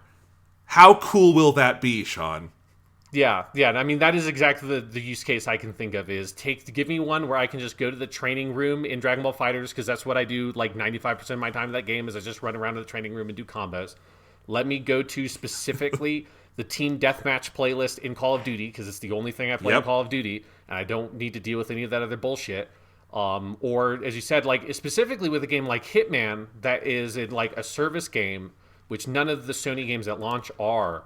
But this feature feels like it would connect with a service game really effectively, because if there's an elusive target in Hitman, and all I want to do is play that elusive target, like if I wanted to do that now, and this is one of the reasons why I haven't done a bunch of elusive targets to Hitman 2, it's just cumbersome to get there, because I have to quit out of whatever I'm doing, load up Hitman 2, go through the whole process of loading the game that takes forever, and going through the menus, selecting the elusive target, picking my loadout, doing all that shit, and then loading into the game, and all of that. It's like a 5-minute process to just get into this one thing I want to do that's probably going to only take me 5 to 10 minutes to finish. Whereas if I could just, from the PS5 menu, go select elusive target, and it took from that button press 3 to 5 seconds to bring me to the loadout screen, pick my loadout, load into the game, and then from there, if it was optimized for PS5's SSD and everything, I imagine that load would also be like, if it's like all the games that exist that are the Sony first-party games that make full use of it, there aren't load screens. There are loading transitions. It is just a fade to black and fade back in, or show some fog on Demon's Souls, and then you're just there. Like, if everything can do that, I think like Sony is poised to sort of deliver on the promise that Mark Cerny made, which is to like just sort of remove all of that stuff from your experience of playing a game in such a way that makes me like kind of not want to play any PS4 games, even though the backwards compatibility is so good, because the experience for those 3 games at launch, or I assume if you get that Sackboy game, that actually sounds like it's pretty good. I assume it's true of that game as well. Like for all those games, the experience feels so seamless and fully integrated that it's like I just don't want to go back to something that's not going to do that. Oh, totally. Although, Sean, you really should load up Hitman 2 on your SSD, because you, being a Hitman fan, will need a fainting couch by how much the load times have been cut. Still not fast. And honestly, the biggest bottleneck on Hitman 2 right now for loading is all the server pinging. That takes more time than loading on the SSD, and they have not optimized that game for PS5 at all. This is just the PS4 code running on that SSD, and it's insane. Yeah, so exciting. Should we talk about the loading times really quick? I mean, what is there to say? There's just no loading anymore. Yeah. It's just gone. Like Spider-Man Miles Morales. Spider-Man, I think, is the clearest case study because it is based on a game that we know intimately the load times of from PS4, and they were long. And now, what is it? You load in, within 5 seconds, you are on the title screen, you say continue, within 1 second, like it goes to black, comes back in, you're there. Fast travel is literally, you hit the button and you're there. It is utterly mind-blowing if you have been playing games since the launch of the PS1 and like the introduction of load times. This feels like you're playing a cartridge-based console. Yeah, no, Miles Morales is, I think, the most impressive one, because Astro's has the fastest, but that's because the game's very small. Demon's Souls has incredibly fast loading, but I think there's something so elegant about Insomniac's fade to black and fade back in. I like the sort of like atmospheric quality to the fog transition that they use in Demon's Souls. But there is just this like incredibly premium feeling experience to going from that main menu. Like I did it multiple times I just like went like I loaded into Miles Morales and went to that main menu, pressed continue, and it faded back in. I'm like, I'm just in the world, the whole open world of New York City, a better looking, higher quality version of that open world map from Marvel Spider-Man on the PS4, loaded in again in like basically the blink of an eye, and then I close out the game and go back in, and I close out the game, and then I go in through the activities thing. It's like that just does the same thing only from the main menu screen, and you of the PS5, and you skip the whole main menu screen of Marvel Spider-Man entirely. It's just like it is fucking crazy, Jonathan. It is fucking crazy how fast these load times are. It is fucking crazy. Like, I've been trying to communicate it. It's another thing where, like, you can tell someone this, but it's not until you experience it that, like, for me, Sean, what I've realized is how many of my habits are built around load times. Yeah. Like, one thing I will frequently do is if I want to sit down with a beverage and play a game, I will start the game loading, and then I will go get my beverage, and then I will come back. Do you do that, Sean? Yeah, exactly, yes. We all do that. And I went to do that with Spider-Man, and I realized that's a waste of time. That's just a giant waste of time. The game will load faster than I can walk out of this room, let alone go get a beverage and come back. Like, this is nuts. It like upends. Like, when I go to quick travel in a game, Sean, my hand instinctively reaches for my phone because I'm going to go check Twitter for the 2 minutes it'll take to load this quick travel. I don't need to do that anymore. There was this one part in Miles Morales where I hit a bug where there was this one challenge where the game would keep freezing. And normally that would frustrate me to no end because what it required was a restart of the app. Well, a restart of the app takes about 10 seconds total. So, like, it was frustrating, but it was, like, doable to push through this glitch I was encountering. It would be better if there was no glitch, but, like, so much of the PS5 is about removing that basic friction that has existed since the introduction of CD-ROMs, and it is fascinating. It is like a life-changing, in terms of video game thing. Yeah, it's unbelievable. And I did so... when I bought Spider-Man Miles Morales, Jonathan, I realized that since I wanted to get a digital version of the game because I hate that I have a physical disc version of Marvel Spider-Man because it's a game I want to load up and just swing around in. And I got the disc version effectively for free or at no additional cost when I bought my Spider-Man PS4 Pro. So it's like I'm very happy to have gotten that game because it was very incredibly cost effective for me. But it's also I've always like had this. If it was super on sale, there have been multiple times where I'm like, should I just fucking buy this digital version of this game? Because on election night, I swung around in Marvel Spider-Man because it was the least stressful thing I could do. It like unpacked my stress while I was like checking like CNN every 15 minutes or something to be like, okay, is anything different? Okay, things still look bad, but it's probably going to be fine because I know what the math is supposed to work out eventually. Anyway, so let me just swing around. And so I bought a digital version of Miles Morales. But I was like, well, if I'm just going to get the digital version, I should just buy the PS4 version because I get the PS5 version for free. So I've played the first like 90 minutes of Miles Morales in the PS4 version because I thought, hey, might as well for this podcast.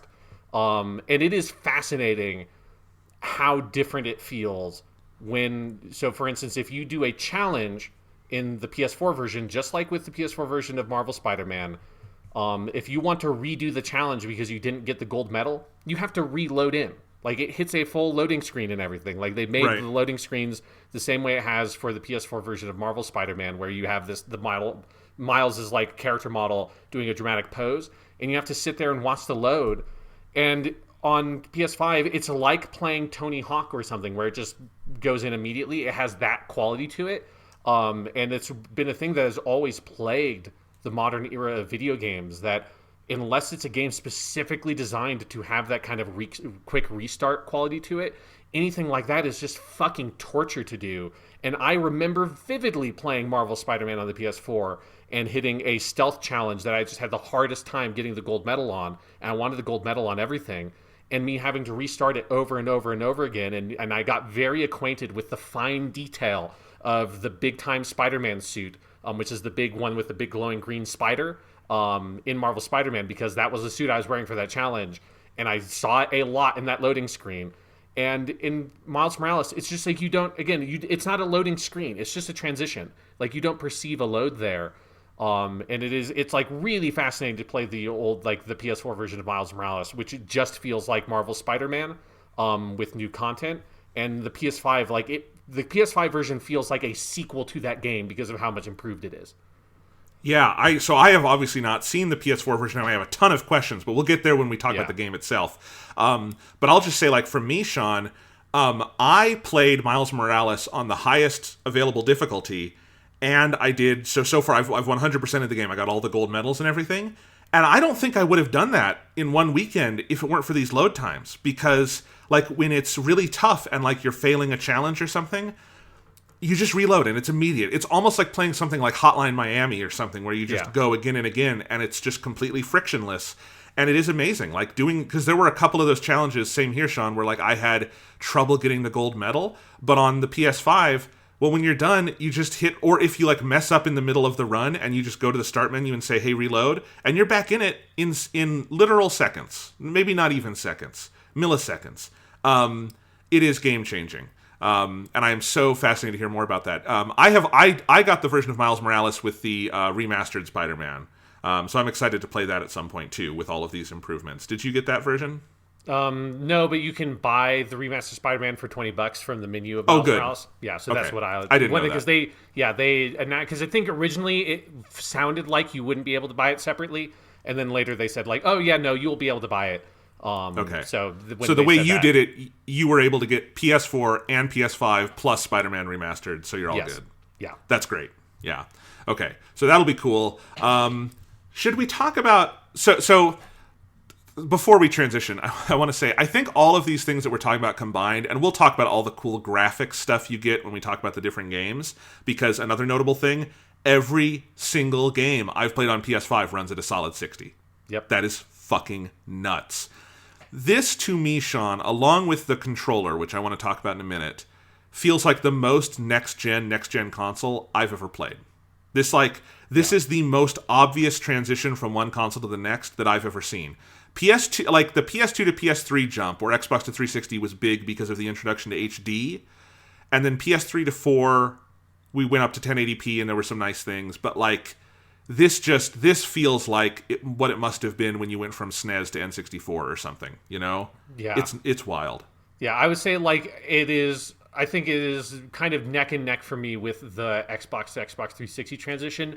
Less for like the way that games looked, although it's like that was a huge fucking upgrade. It was more for the like whole concept of Xbox Live and like its level of integration into the console with the 360. That was like the true next generation jump for that console. But certainly compared to 360 to 1 or PS3 to PS4, which, you know, the PS4 console generation has been my favorite generation, just mostly for the games that I've played so far. But it never felt like here's this huge step up. There were meaningful additions, certainly. Like games look better. Obviously, games look a lot better on PS4 than they did on PS3. Like the share functionality and stuff like that are like really significant improvements. But there's something but there was no like wow factor, right? It was Killzone Shadowfall looked really fucking good on the PS4 at launch, but not good enough to replace that feeling you got of like this is something that is just like tangibly impossible to have done on a previous console. And that's the kind of thing that the load times just give you that immediately. It's like mind-bending in a way to watch a whole open world city load in the speed it does in Miles Morales. Again, because you have this reference point, either for me with the PS4 version of that game or just Marvel Spider-Man, which is the same basic city. Like that is something you, as soon as it happens, it's like your perspective on it completely breaks. And then the other thing that is, as soon as you do it, you're like, oh, this is the way that things must be from going forward, is the first time you use the controller with Astro's Playroom. It's just like, oh, yeah, no, this is next gen. Like, this is something that is giving you a kind of experience that is meaningful for video games in a way that could not have been done on the previous console. Well, then let's talk about it. Let's talk about the DualSense. Yeah. Because I am going to join the bandwagon and say I think this is the best controller that's ever shipped with a console. Yes, absolutely. There's absolutely no contest. Yeah, I mean, If I were to go to like the best controller ever made, I have that Xbox Elite controller, and there are nicer things about it. It's also $200 and didn't ship with the console. Yeah. So I'm talking about the actual like pack-in default controller. The quality of this thing is insane. Before you even get to the nicer things about it, like the new like haptics and stuff like that, that's like brand new and no other controller has. The build quality, the layout, the ergonomics. This is like, in a lot of ways, Sean, my dream controller, because what it does is it combines the weight, heft, and build quality of an Xbox controller, which I always think has been the gold standard for those things, with the layout and ergonomics of the DualShock 4, which I thought was kind of the gold standard there. I preferred like just the basic ergonomics, and you and I are kind of on our own island on this in preferring the sticks being next to each other, horizontal instead of offset. But like this is like the best of both worlds on that. It feels so stupidly good in the hand. The buttons, the joysticks, just everything, you know, they've made so many little improvements. It's very nice. We can talk about how they've fixed the fucking light issue I had with the DualShock 4.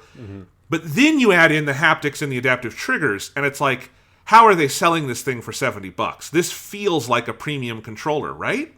Yeah, absolutely. Like, you're right. Like, it would, even without the adaptive triggers and the improved haptics, it already, like, even without that stuff, it would be the best controller to have shipped with the console. Because, yeah, like, it is exactly what you're saying. Like, it fuses the best elements of the DualShock 4 and the Xbox One controller that both had things that they were good on their own, but also had areas where they were lacking in comparison to the other controller. And this brings all that together.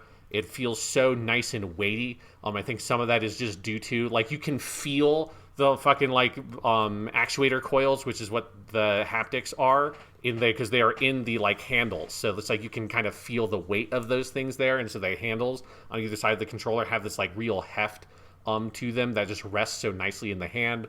It's got the nice textured grip on the bottom of the controller that everyone knows now. That's like they are. If you like zoom in really close, you can see that they're like little tiny PlayStation symbols, which is fun. That's just like a fun Easter egg. It's just that it right. grips in the hand really nice. The buttons are nicely accessible. Like, one of the major improvements over the DualShock 4 is the options and share, or I guess the create button, whatever you want to call it. Like, those buttons are in the same position and they're the same like size and everything, but they're elevated and they're way clickier. Because on the DualShock 4, they are like a little bit almost recessed feeling into the controller, and they're very mushy. And they are just like really easy to find and hit just by feel. And this is like they're way more satisfying to press, and so that it has improved. One of the, I think, most notable issues I had with the DualShock 4 controller. The touchpad is nice and like wider and is more accurate, but also just has like more space on it, and it just looks nice, and it's got a nice like click to it. Just everything about the feel of using the controller feels incredibly premium beyond the like specific next gen features they put into it. Yes, absolutely. I wanted to shout out the menu and the create button as well, because that was my biggest problem with buttons on the DualShock 4, because it wasn't just that they were recessed, they were kind of like weirdly on the edges, and they were like with like the curve of the plastic, so like they just were never easy to hit. They're very easy to hit now. In fact, the menu button is like right there next to the triangle, so it's very easy to get to. Yeah, the D-pad is essentially the same because, hey, if it ain't broke, don't fix it. I love that D-pad. Actually, I do think it's a little better on this. It's a little clickier and more raised up, so that's nice. I think the sticks are improved. Overall, I might still prefer the sticks on the Xbox One, but these have closed the gap. They are very good. They feel a lot more premium. And then, like, I like how the controller is just a little bigger and wider. In my hand, at least, it's much easier to grip this than the DualShock 4, and I think if you are someone who likes the two sticks side by side, this is the best version of that we've ever gotten. Like, just the space between them, how your thumbs go to it, it just feels really, really good. And I also want to praise that grip on the back, because it looks cool if you zoom in. It also just feels really nice. Like, I have several controllers with grips on them, and this is the nicest version of that I've felt in terms of a plastic grip. It feels like butter in the hand. It is so good. I love it. But then they became crazy people and added in these haptics and adaptive triggers that are so fucking cool, Sean. I can't believe it. I can't believe this stuff works as well as it does.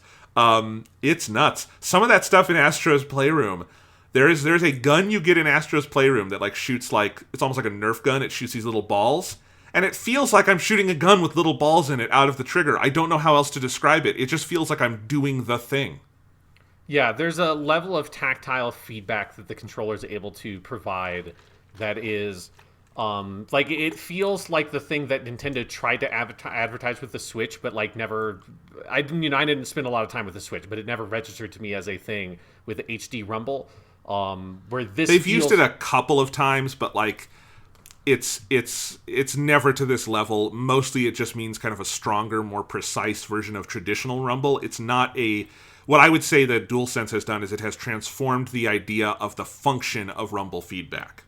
Yeah, that it is. There is a specificity to what it is able to deliver in the like vibrations in your hand, because they're not, so like traditional Rumble in controllers is like.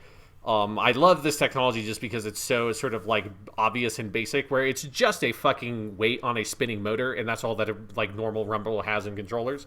So if you like take apart an Xbox 360 controller, you'll just see a little motor that's in there with a weight attached to it, and it spins, and that causes the controller to shake because it's just a spinning weight. These are actuator coils. So it's effectively like a little speaker. And in fact, it works on the same concept of a speaker, that it's just pressure waves. So it's just a coil that moves back and forward incredibly quickly. And you have two of them in each grip, which are able to, between the two of them, deliver like really precise, specific kinds of vibration at different frequencies at different places in the controller. So it's way more equivalent to the kind of thing if you have a modern smartphone that you get in a modern smartphone. With like if you like press down harder on like the iPhone touchscreen, and you get like a little bit of a like haptic like buzz almost, that is like giving you this sense of there's some like other functionality I'm accessing by the length of time or the strength of the press. It's that same kind of technology, so it is just able to give you this like really kind of that classic video game word, immersive sort of experience.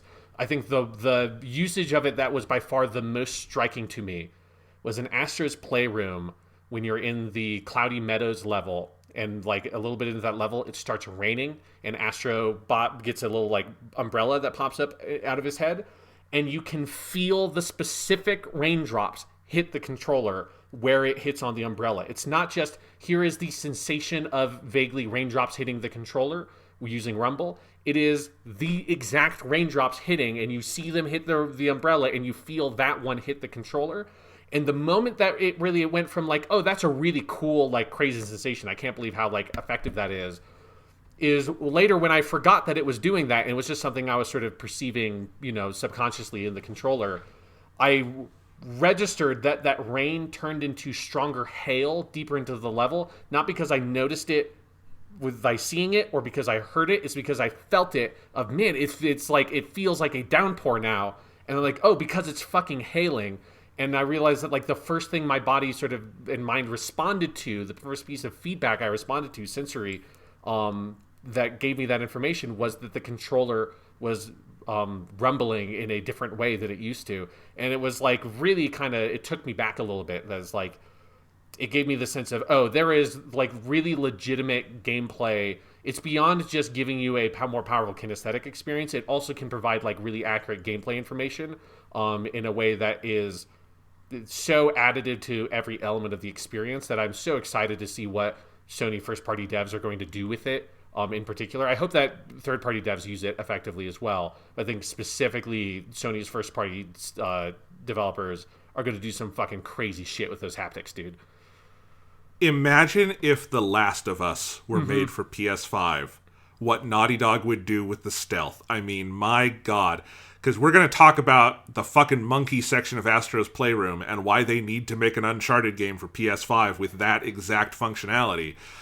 But my God. No, I mean, with Astro's Playroom, one of the things with the haptics that blows me away is every single surface Astro walks across has a different haptic feedback. So sand feels different than water, which feels different than metal, which feels different than a slightly different metal. Like, like there's parts where you'll be running across a metal surface and then a glass surface, and in your head, those shouldn't feel that different, but they feel very different. And like, it's subtle, but it's all there. And like, is that super important to the gameplay? Not necessarily, but as you say, you can see all of these reasons it could be. Like today I was playing Astro's Playroom before we got online, Sean, and I was on this beach level, and I just closed my eyes and ran around, and I'm like, okay, I'm on sand. Oh, now I'm on the wooden pier because I can feel the logs beneath my feet. Now I'm in the water. And like, you can do that blind. It's wild. It's wild. Yeah, which that actually, now that you're saying that, like, that has like accessibility implications that I hadn't even thought of, because the PS5 also, for like a new UI at launch, has by far the most fully featured accessibility options of any console. Like, I assume the Series X is on par because it's using the same UI. But like, that was one of the things I was glad to see, that they didn't jettison a bunch of the accessibility stuff to add in later. Sony's clearly like prioritizing that. But yeah, like, that 100%, there are like ways that you could use that haptic feedback to help players who are blind or like have poor eyesight, to give them like situational awareness, that could be used for gameplay implications for like, players who are sighted as well. So like, one thing that immediately occurred to me when I was playing is you could, I think, solve some of the problems of first-person shooters that have enemies that are like of different elevations, where you have the like, where did you get shot from indicator thing. There's like, here's like a little red ring with an arrow. In some games that aren't just like on a very static plane, have a very hard time of communicating where you got shot from. The haptics would be able to communicate that to you incredibly precisely if they were well implemented in a first-person shooter. So there's like stuff like that where you can see there's a whole range of different ways you could use it. It's just so fucking cool. It's the kind of thing that, like, if you haven't experienced it, there's no way to kind of understand, because you can't understand it until you've like felt it for yourself. We're talking about the haptics. How about those fucking triggers? I mean, yeah, the triggers are so cool. I think there's so many good uses for it. Obviously, Astro's Playroom is the touch point here because it shows off everything, but web swinging in Spider-Man with the adaptive triggers is just transformative. It's just, I can't believe this thing can do it. Where basically, if you haven't played it, the way Spider-Man does it is the triggers, they actually allow you to press down all the way if you want, but they give you some resistance where when you're swinging through the skies, you can do like one swing and you only have to press down lightly, and then it'll kind of like build resistance up as your web gets taut, and then it will, when you release, you feel that resistance go away, and it just gives you this little bit of extra kineticism on what you're doing web swinging. And and if you thought, man, the web swinging in Spider-Man is perfect, it couldn't be any more fun. Well, wait until you have Miles Morales, who can, one, do a bunch of cool Tony Hawk tricks, and two, has these amazing adaptive triggers. It's amazing. Yeah, the adaptive triggers, I think, are like the most important and like meaningful addition to a video game controller since like analog sticks, basically.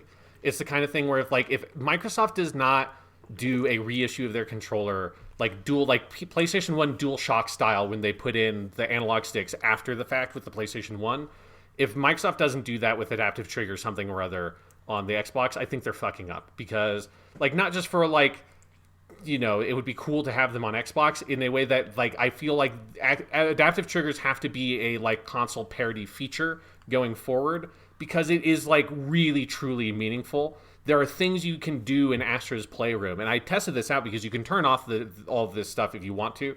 So if for accessibility reasons, or if like you just don't like having fun, whichever, like the legitimate or illegitimate reasons to turn off the adaptive triggers, you can turn them off.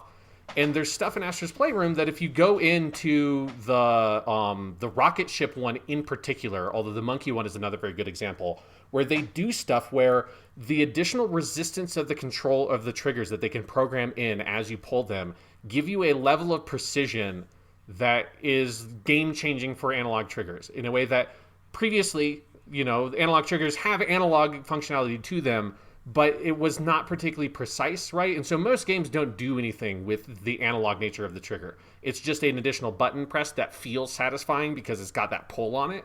But other than racing games, they just don't do much with it. And I think partially because it's just like, it's not accurate enough. It's hard to dial in specific like degrees of movement. Whereas in Astro's Playroom, when you're trying to use the boosts on this rocket ship with the triggers, as you're pulling them in, it gets harder to pull. And the harder it is to pull, the easier it is to dial in a small amount of movement. Or if it has very little resistance, it's hard, like physically, like it's hard for your muscles to pull it only a little bit. Whereas if it's something giving you a lot of resistance, it's way easier to dial it in. And that's true of like even just simple things like zooming in on the artifacts in Astro's Playroom. You can like dial in the exact amount of zoom you want so easily because of the like additional amount of gradual resistance it adds to the trigger pull. And it's something that, I mean, obviously the like, if you play a lot of video games, the immediate thing you think of is like the applications for a first-person shooter are like infinite in terms of like things you could do with that. But it's not just that, like it's any game. I know I really like want to play like 5 minutes of the NBA game that's on PS5 just because I know that they tie the sprint function to one of the triggers. And so as the player character runs out of stamina, the trigger becomes harder to pull. And like that's such a clear, easy implication of additional information in like degree of controllability that a game can have because of the adaptive triggers. And it is like as soon as you pull it for the first time when Astro's Playroom does the like controller tutorial, it's like so obvious how transformative I feel like those triggers are to video games. Oh, I agree completely. And like, because I'm someone, Sean, who I don't like with the current setup of triggers, pre-adaptive triggers, I don't even like that there's a pull to it a lot of the time. Like on my Xbox Pro controller, or the Elite controller for my Xbox, you can adjust the trigger pull, and you can do the hair trigger where you basically just, it's a little button press, and that's what I keep it on, because if I'm playing Call of Duty or something, I don't want to have a full pull. I just want to hit the button and fire, you know, and like that kind of stuff kind of can get in the way. The adaptive triggers, I feel like, pays off on the promise of what an analog trigger is in the first place, and it like kind of reveals that we've been like wasting time with this system for years because it was kind of useless before now. My example of this, Sean, you said NBA. Call of Duty Black Ops Cold War has different triggers for every gun in the game, and like that's not enough to make me want to go buy Call of Duty Black Ops Cold War, but if like Redbox still rented video games, I would run out and rent that game to play a couple of matches and feel what that's like. That's so exciting. And the fact that like Call of Duty and NBA are doing it makes me think those developers will keep doing it, you know? That it's something they will want to do, because like the most we got with the touchpad in third-party games at launch was like Assassin's Creed, you could move around the map, and that was it. Yeah. Like this is a bigger implementation of that, right? Oh, 100%. Because I've seen people online, you know, in the lead up to these consoles, like, and I definitely understand this. And I was sort of like, I don't know how it's going to work out. But every time people talked about the adaptive triggers, I said, no, dude, this is like the real fucking deal. But we have had like a long line of controller gimmicks that have been poorly supported, or like just didn't have like a level of fidelity that would like be meaningful. You know, it's the kind of thing where it's like the Xbox One has like the rumble triggers, which I think a lot of people for a long time thought that that's just what the adaptive triggers were in the DualSense. And it's like, I mean, the rumble trigger thing in the Xbox One controller is fine. Like, I'm happy to have it there. There's no, like, it is nice to have. When I played like Forza Horizon, I think was the one game I like kind of noticed it in, and it was nice there. But like, this is not that. This is not a gimmick. This is something that is taking things that video games already have been doing for like 20 fucking years at this point. I mean, longer, like 25 years at this point with analog triggers. And it's making it so much better. Like, it's just so much better. And it's like, I don't care what game it is. There's something you can do with the adaptive triggers, even if it's just because with the adaptive triggers, you could easily turn it into a hair trigger pull. Like, if that's all you wanted to do and you just wanted to make it a very easy button press and you didn't have any analog type functionality for it, the adaptive triggers can do that. And that's like, it's such a meaningful addition, and it makes the triggers like such a much more valuable like element of the controller in terms of the controls. And then outside of the like hardcore gameplay focus on it, just the kinesthetic experience of it is so supremely satisfying. Like, there is no video game that like just feels better to fucking do shit in than Astro's Playroom. Like, every action in that game feels so good to do because it's a mastery of just game design and control implementation at every single level that is, you know, allowed for in many ways by the enhancements made to the controller. It's just like, it's just, as someone who likes playing video games, if you're a person who likes playing video games, you have to use this controller because it feels so fucking good to use. It's revolutionary. I know that like everyone is saying this, but there's a reason everyone is saying it. It is just true. And I was a doubter too, Sean. I was telling my brother the night before the PS5 came out, I'm like, all these reviews are saying like this is like the best controller ever made, and I'm like, I don't even know how that can be true with like this, and this, because I'm just like, I'm not, before you see something revolutionary, it's hard to imagine what it could be, right? Mm-hmm. Because if it's revolutionary, it's inherently beyond the bounds of your current experience, and this is what this controller does. Two other things I wanted to mention with the controller, though, Sean, because speaking of like fun gimmicks that have been introduced over the years, I also think this. I said this controller is like equal parts Xbox and PlayStation. It's also a Wiimote because it also adds like, okay, so I know the PS4 had this. It had the speaker and it had well, I guess it's back to the PS3. They've had the motion controls. It's just better on the DualSense. One thing is, I've always loved the little speaker on the controller. I loved it on the Wii. I liked it when the PS4 used it, and I like it now. But the Wii had the problem where the signal wasn't very good, so you would often get it cutting out on the Wiimote. The DualShock 4 had that a little bit, but mostly it was just most games never did anything with it. But the DualSense, it is a crystal clear signal. The sound coming out of the controller is much, much, much better than anything you would have on the Wii or the DualShock. And games like Astro's Playroom and even Miles Morales use it in really cool, fun ways. And I love that. Yeah, so I agree. I think it's the better sound, and it's just the like. I feel like it's a combination of the speaker being better, and over the course of the generation, I think a lot of the Sony devs in particular got better at implementing it. So it's subtle and additive in that way, right? It is. Yeah.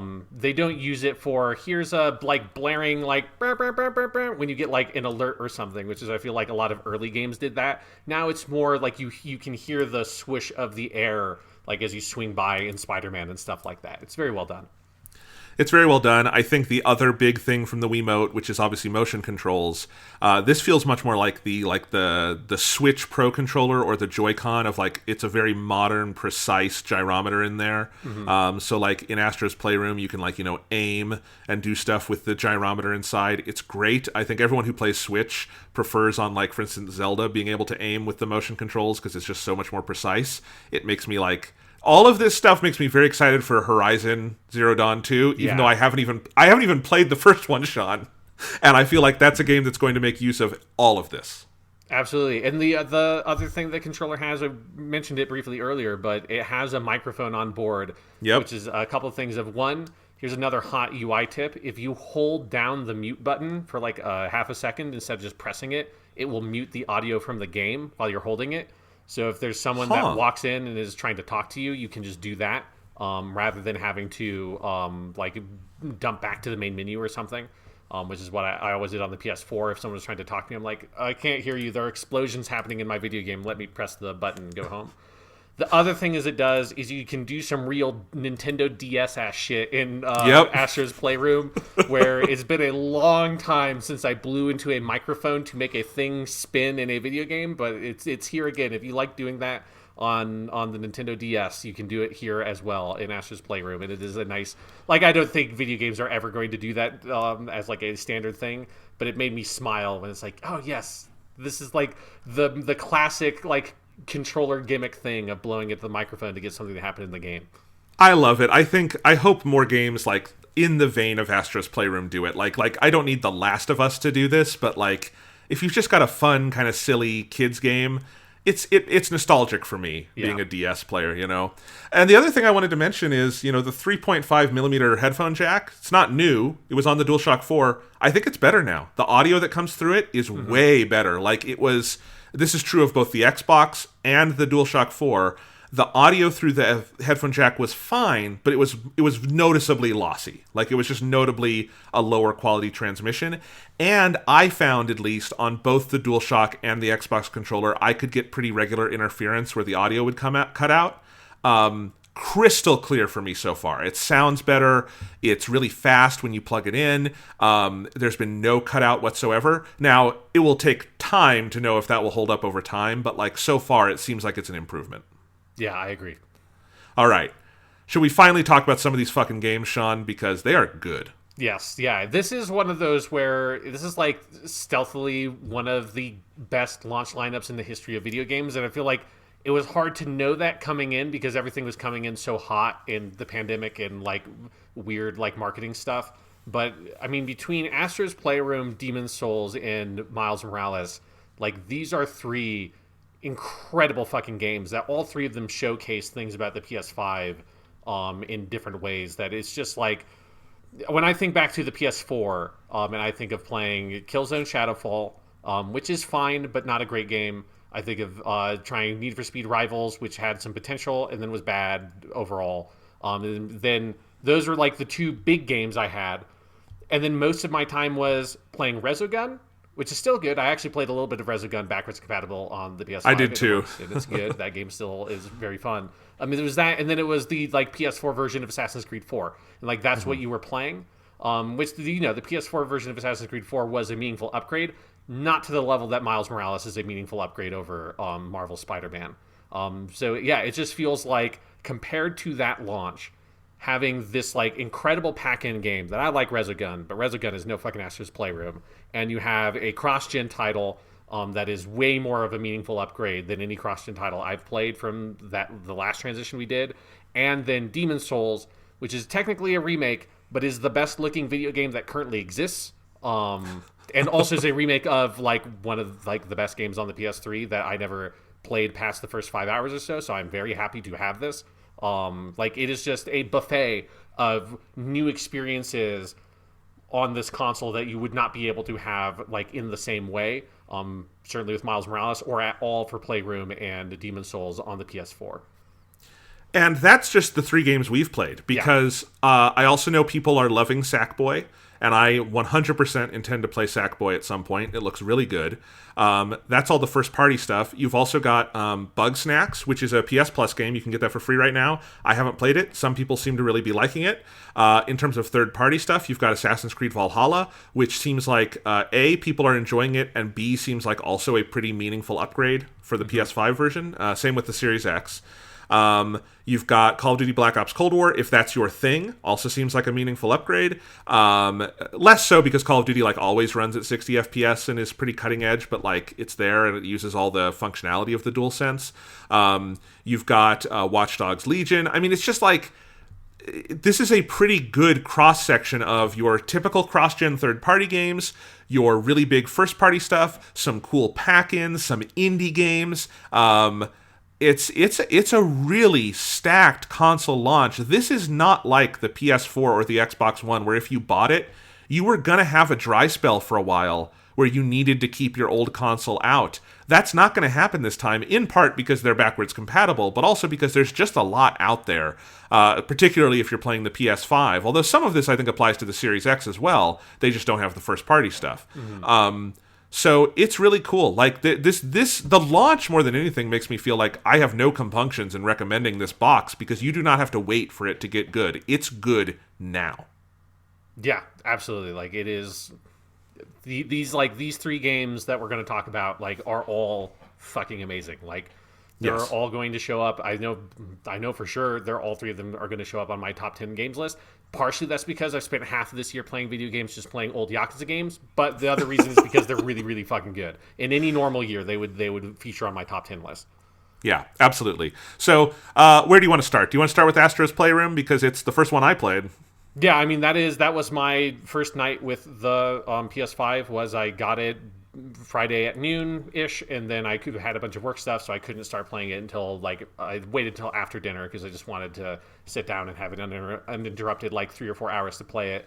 And that uninterrupted 3 or 4 hours was a little bit of dicking around with the UI, and then just fucking playing the entirety of Astro's Playroom. Like, that was my first night with it, because I was planning on, like, I'll play around a little bit in Astro's Playroom, and then I'll probably load up Miles Morales, because I think you and I both had the same idea of play Miles Morales first, and then jump into Demon's Souls afterwards, because Miles Morales is obviously going to be shorter. And so that was kind of my idea. And then I was like, oh no, like Astro's Playroom is not just a cool little thing that I thought was going to be like 30 minutes to an hour long. It's a full like if you want to get all the trophies, it's probably like 5 to 6 hour long game. Four if you just want to just do all the levels and everything. It is like a meaningful game that is also really, really, really fucking good. Like I'm not even a guy who likes platformers that much usually, and it's really fucking good.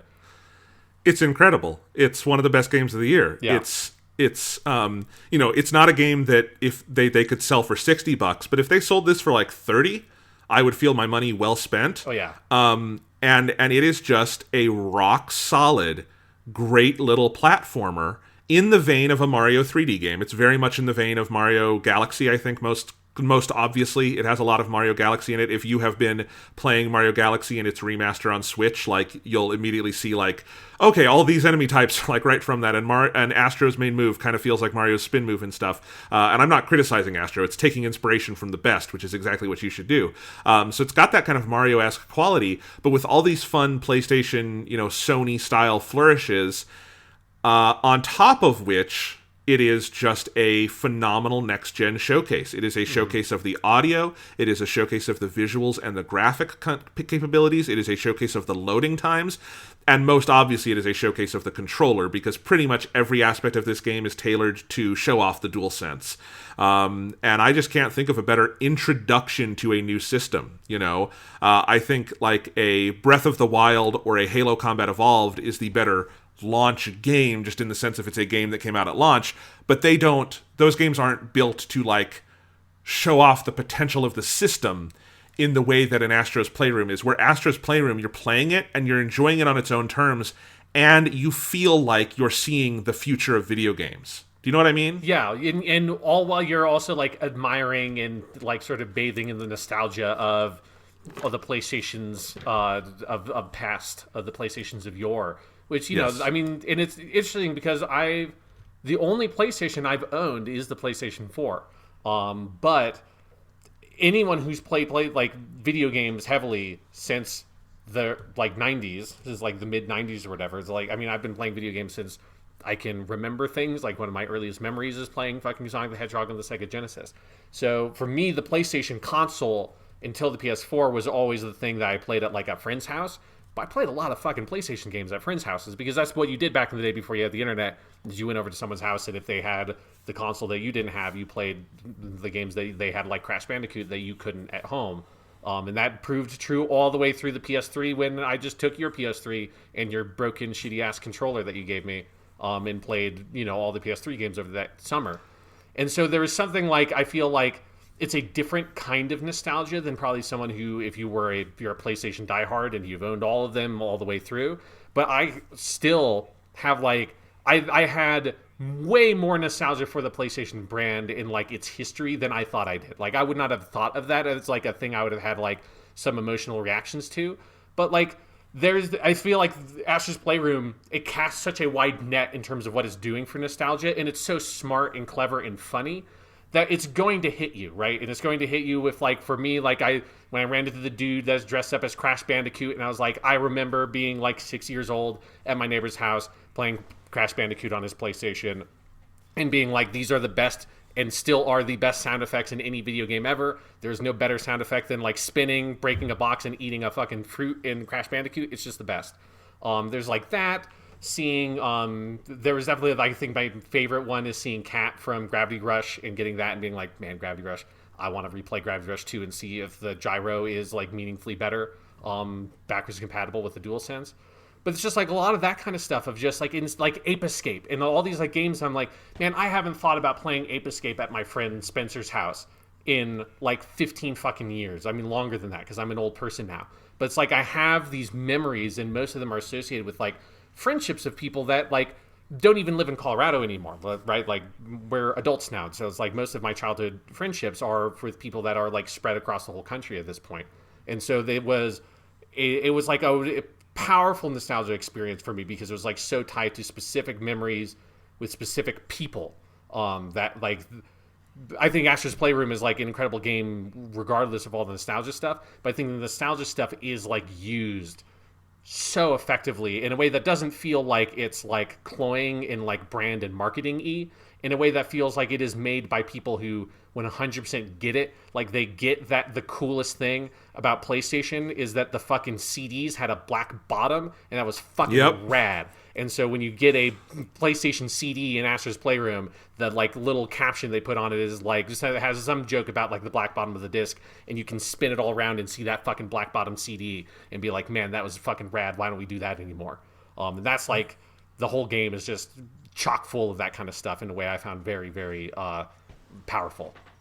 Yeah, because we should say, if you haven't played Astro's Playroom or watched videos, the way it works is every world that you go, there's 4 main worlds that you go through, and each of them is themed for one of the PlayStation 1, 2, 3, 4, and then you get all these artifacts, and you have this big PlayStation-like playroom.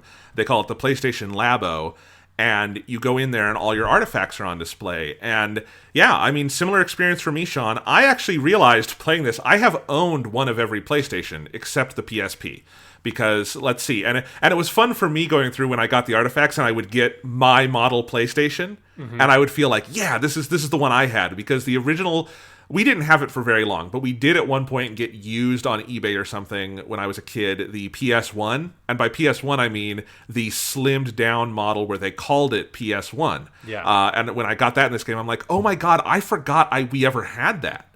Because we pretty quickly got the PS2 Slim, which is a cool-looking console, and I got that in Astro's Playroom, and I'm like, yeah. And once you got the PS2, you didn't need the PS1. I had the PS3 Slim, the first Slim, because there were 2 PS3 Slims, and that's the one you would have borrowed, Sean. I actually recently parted with that, because I sold that and my PS4 to pay for the PS5, because I realized there's literally nothing on the PS3 I can't play elsewhere anymore, but I do have many fond memories of it. And then getting the PS4, and I'm like, I had 2 of these fucking things, because I had that and the Pro.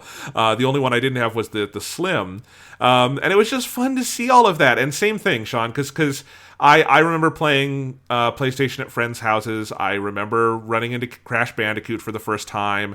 Spyro the Dragon was in there too. And I remembered playing Spyro at a cousin's house. And just, yeah, as a walk down memory lane, it's really cute and fun. And I think part of it is why this game doesn't feel cloying, is that that's not all this game is. Like, these are rewards for going through worlds that have inspirations taken from different PlayStation games, but are their own sort of fully built out things and mechanics and all of that. And so it's couched in something that is not just pure nostalgia trip. And it really feels like a celebration in a way that, like, Nintendo does this pretty frequently, I feel like, with all of their history. And Sony, I think finally you can say they have a history long enough that they should be doing this, and they are, and it's really cool. Yeah, and it's definitely because have you got all the artifacts and like the mural and all that in the Labo yet? Yeah. So yeah, that is definitely like when I got all that, and just like walking through, and that every single thing you can interact with in some dumb way. Like you can hit the power button on the PlayStation 1 and it makes the PlayStation 1 noise, or if you jump on the eject button of the top loading PlayStation 1 and it pops the disc tray off, and there's a bunch of other Astro bots standing on it, and they get like launched into the fucking ceiling. It's just like it's full of all like the weird shit. Like, you know, you have all like the multi taps, and I love that of like, right, yes, that's all of these fucking consoles only had 2 controller ports. That's right. And then stuff that I didn't even remember or knew existed, like all the different like gun attachments for the PS Move. Like there was the pistol one that I'm like, I had no idea they made this, or like quiz controllers for the PS3. Apparently there was some sort of Sega Dreamcast-esque VMU thingy that they had for the PlayStation 1, because I got it in this game. I'm like, what the fuck is this? And it's, yeah, just like having that completed Labo thing and just walking around, and then the mural also is so cool. Like I would love to just like own that mural. Like it's just like as a poster or something. It's really, really cool. Yeah, like all that PS nostalgia stuff. Even as someone who did not think I had that level of nostalgia for the PlayStation, I would 100% do. And this game just like, it feels like this game is admiring it and enjoying it along with you. Partially because it's also just like in on a lot of the jokes, right? It's not like, look at the perfect history of the PlayStation. It is like making fun of and poking fun of things along the way. My favorite being, if you have the DualShock 4 artifact in the Labo, there's a Astrobot that's standing like behind it and looking at it, and if you run up and press it and turn the controller on, he gets blinded by the light bar, and I found that very, very funny. That's great, because we didn't even mention that is one of the biggest improvements on the DualSense controller is that the light bar is gone and will no longer shine on your TV, but its function remains on the front where it should have been all along. Yes. Yeah, no, it's great. When I got the PS Vita artifact, I fucking cheered and fist pumped because it's like I love the Vita. The Vita's, and they know it. All the Vita artifacts and writing, like everyone who's ever owned a Vita knows that thing fucking rocked. But of course, not enough people owned it. Is the problem. So no, it's so much fun. But the gameplay, Sean, like just as a platformer, it is so well designed. It has that Nintendo level of like creativity and precision, very Mario-esque. And it's just so fun to go through these levels and do all these different challenges. And I think all the different, like each level has a different suit you get in that you zip up with the controller. God. The zipper, it's like the most satisfying video game action ever. And that's where, like, you know, I feel like I was like slowly zipping it up for the first time in that touchpad. And like, it was like I was having a fucking dramatic flashback in my head of all the times in previous podcasts when you had made fun of the touchpad. And it was like, brought me to this moment of like, this is so good. This is by far the best usage of the touchpad in the history of that fucking controller with the DualShock 4 and the DualSense. That it's just the level of precision on like every little notch of the zip as it goes up, and you hear the sound through the controller, and you feel it in the fucking haptics, and you're just zipping this thing, and you can just go up and down and just play with it, and it's so dumb, but it's so fucking good. It's so good, and honestly, I feel like the DualSense and the touchpad stuff in this kind of proves me right about the DualShock 4's touchpad, because it proves how inefficient it was. Yeah. Because one, you could never do that zipper stuff. It would never be precise enough for that. And then the other thing is you have one of the suits you get into is the little marble that you go around with. Mm-hmm. They need to make another Marble Escape game, like what we had on 360. What was that called? The Marble... I don't remember that one. What it made me immediately think of, this has to be a deliberate reference, because it's basically Marble Madness, which is an old arcade That's what game. I meant, yeah. Yeah, which was developed by the boy genius Mark Cerny, now best known as the engineer of the PlayStation 4 and PlayStation 5. They should just have... If Mark Cerny wants to make Knack 3, it should just be Marble Madness 2 featuring Knack, basically, because this is a very good... You get a very good 2 levels of Marble Madness, basically, in this game.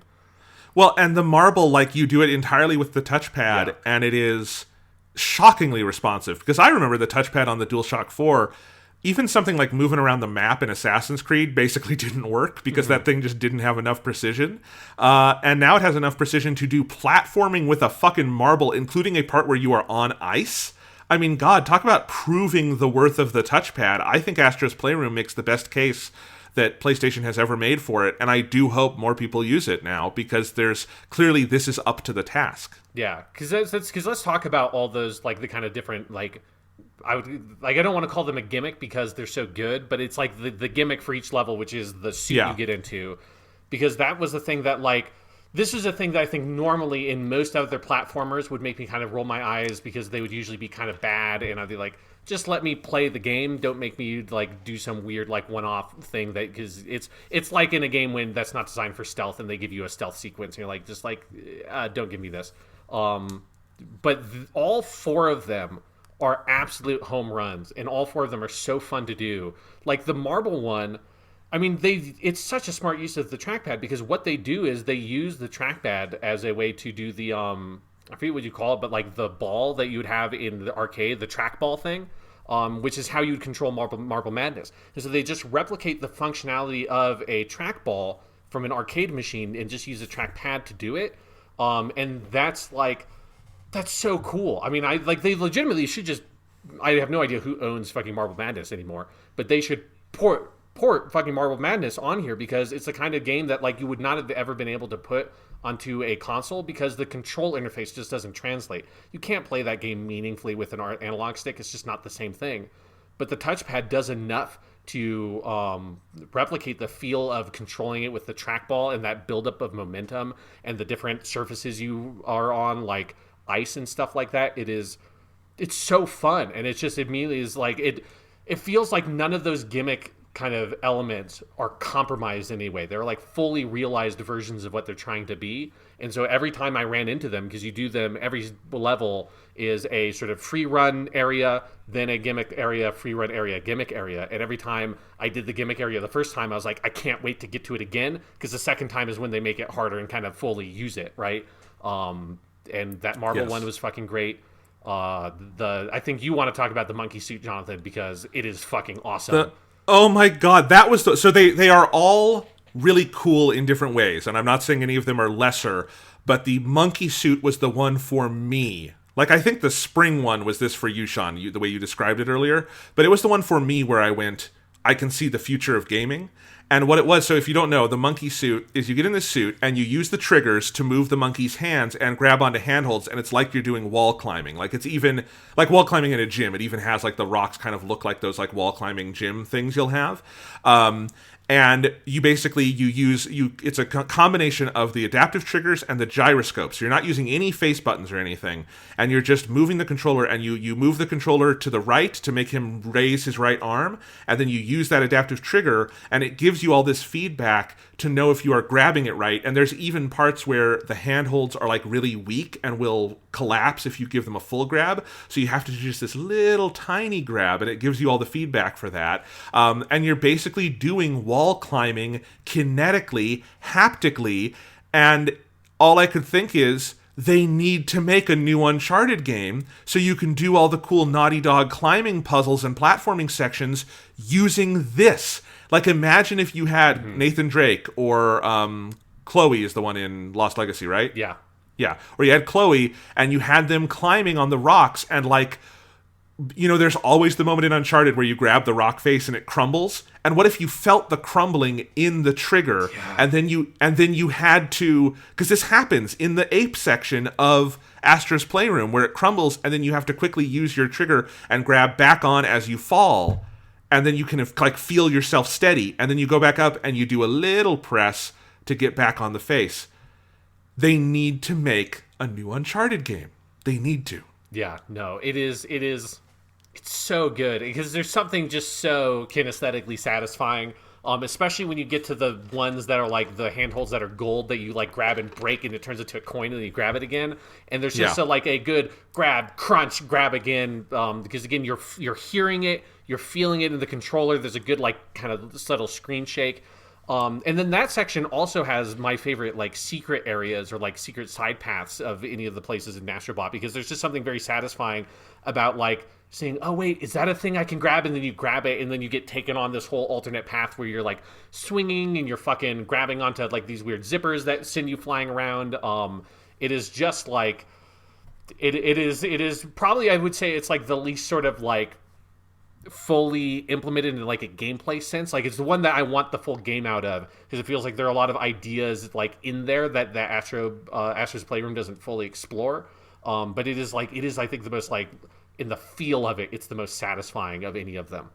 Well, it's the one that feels like it has the most potential for a full game, and that's why in this little game it feels the least explored.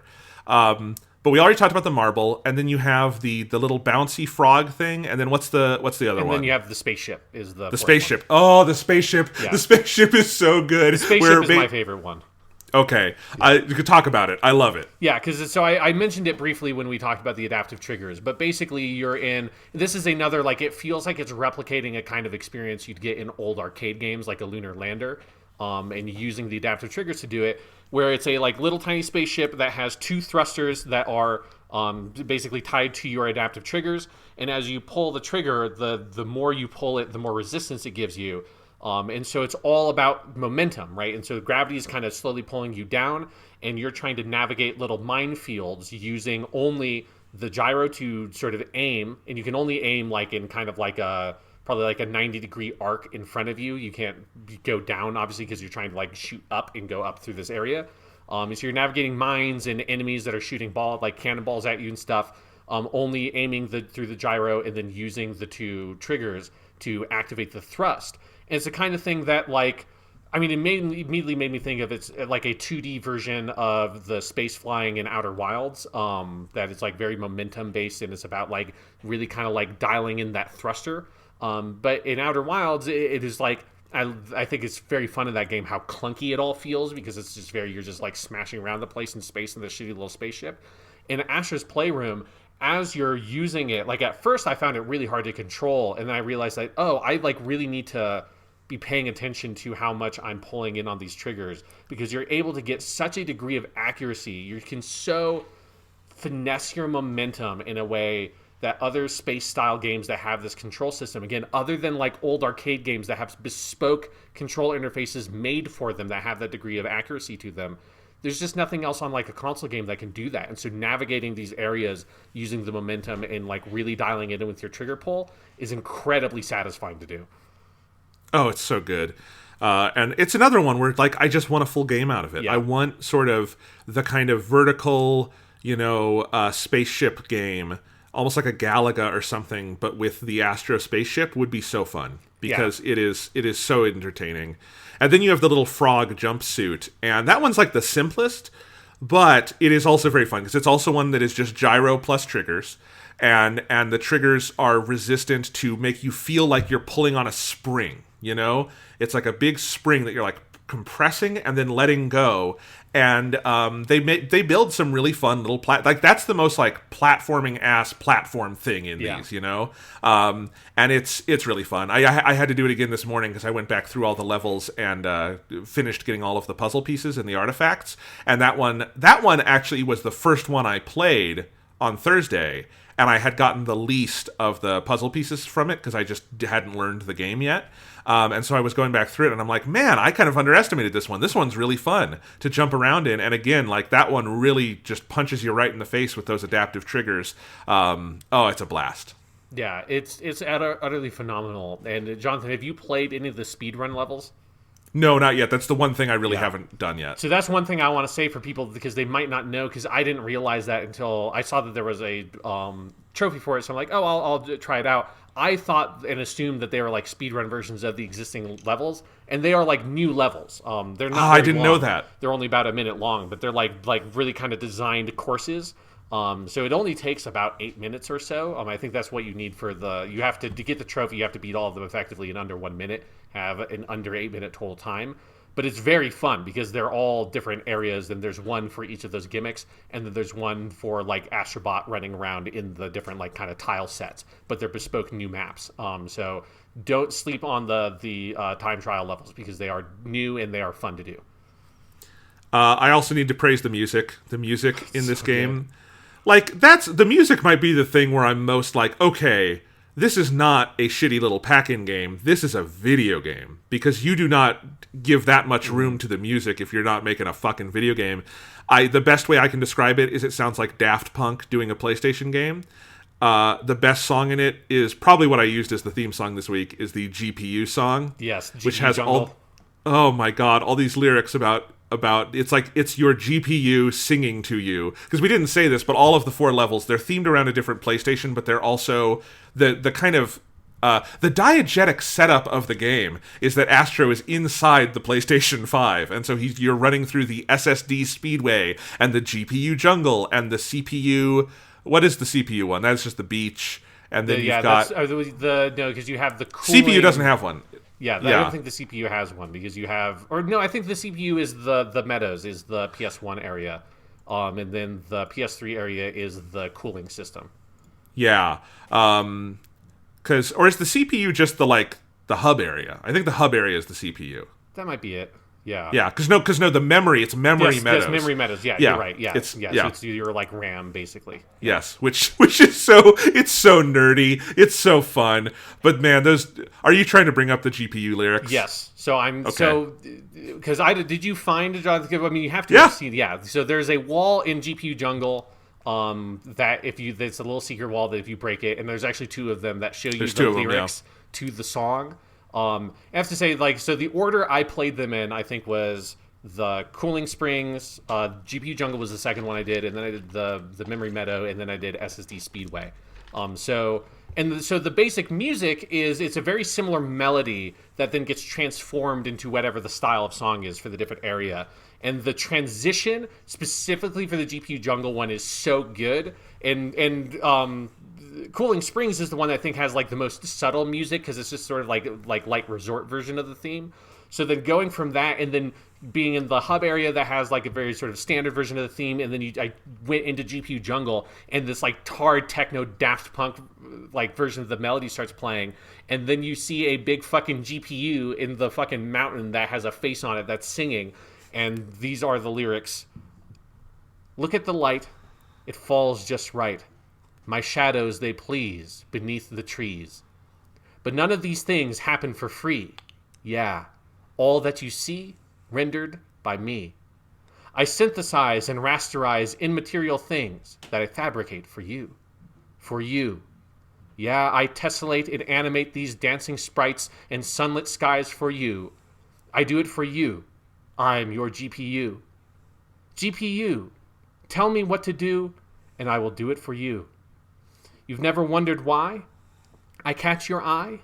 It's 'cause you overlook all the choices I took. I spend all of my time deceiving and misleading you. I like to surprise with my virtual lies. I do it for you. I'm your GPU. That song is worth the $500 of the PS5. It's so good. The moment that I realized like it's starting to sing, and the song is just such a fucking bopper. Like it's so good. But yeah, then when you read through the lyrics in like the ancient stone tablet you uncover in the level and read through this, it is just the funniest fucking thing. This like poem of the CPU of the GPU singing to you about how it's underappreciated because it's doing all these things and you never like understand like the cost and like the balance of what it takes for it to render the fucking lighting model and the shadows and all this shit. It's so good. It's so good. And I played them in a different order, Sean. I think I started in the Cooling Springs and then I did SSD Speedway. So I had heard the SSD song first, which is also very good. But the lyrics in that one really are just about going SSD, dum dum dum, SSD. And I thought, man, it can't get any better than the SSD song, right? And then I heard the GPU song and it gets much better. Oh, it's great.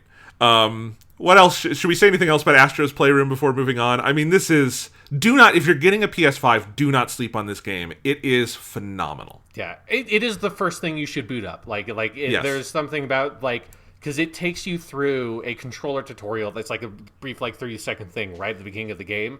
And that is that moment of the first time you pull in the adaptive trigger and you feel like it's like, because that is the hardest it is resisting you, is that kind of first pull it gives you. And that should be the first thing you do with that controller, is just feel that and you're like, oh shit, and then play through that game. And again, if you have any love in your heart for PlayStation at all, it will find some shit that will tug those heartstrings. There's the references to PlayStation Home in here. There's a trophy connected to PlayStation Home in the PlayStation Labo area. Is that where he pulls his dick out? No.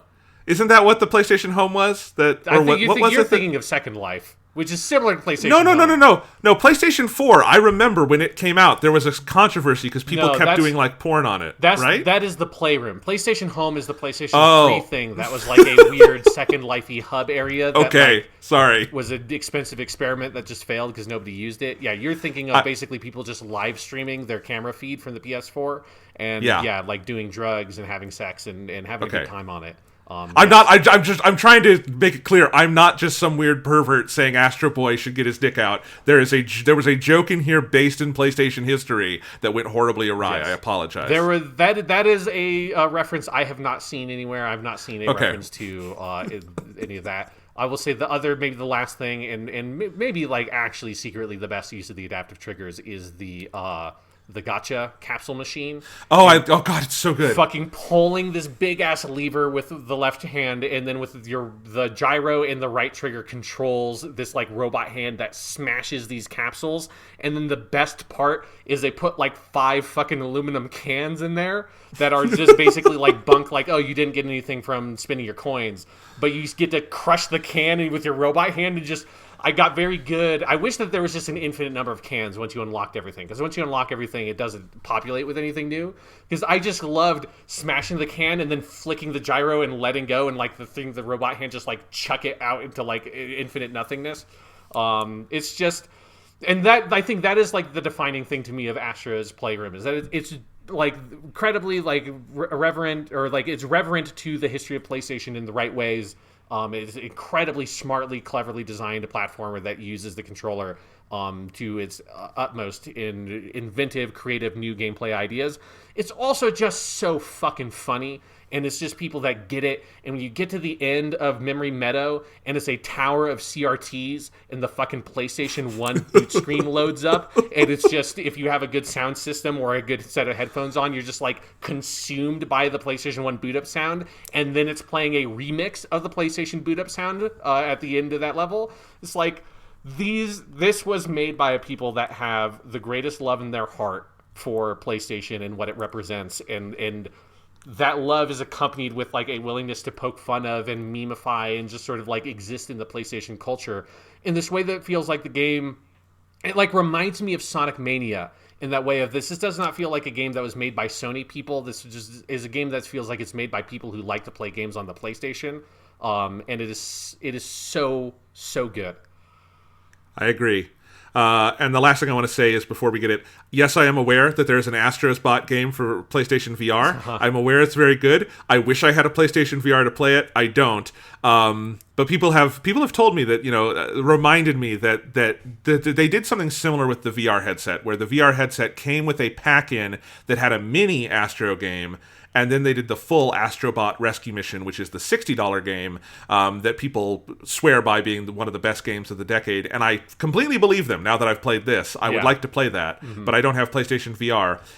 But I do hope that they do something similar with this, and maybe in a year or two, Sean, we get an Astro's Playroom that's like a full $60 game that's like using all of these mechanics, but doing a full 20-hour platformer out of it. Yeah. I would kill for that. Absolutely. Like, again, I don't even go in for platformers generally speaking, but this one, like, it is just like at that level where it doesn't matter what your genre preference is. I don't care who you are going to find something to love about this game. Absolutely. So let's briefly talk about Demon's Souls, because neither of us have played much of it. We'll definitely talk about it at length next time, I'm sure. But let's finish with Spider-Man, because we've played more of that. But yeah, I mean, I played about an hour of Demon's Souls. It's gorgeous. That's the first thing you should react to. It is like, this is the game that was built ground up for the PS5, and it fucking shows. Oh my God, Sean. Yeah, it is like impossibly good looking. It is that like next gen, like if you want whatever like the Killzone Shadowfall is or whatever, the thing that is just going to show off the raw graphical capabilities of the machine. That's what Demon's Souls is. I'd also want to say, like, before we jump in and talk about the game, Digital Foundry, John Lindemann at Digital Foundry did a full hour interview with 3 people from Bluepoint that I would highly recommend. It's a great video. And, like, I wasn't planning on watching the whole thing, but I watched it all in one sitting because it was so interesting, especially because I realized, like, Bluepoint is basically, right now, the only team to have made a full big budget $60 ass video game that is launched exclusively on next gen consoles. Like, they're it at launch.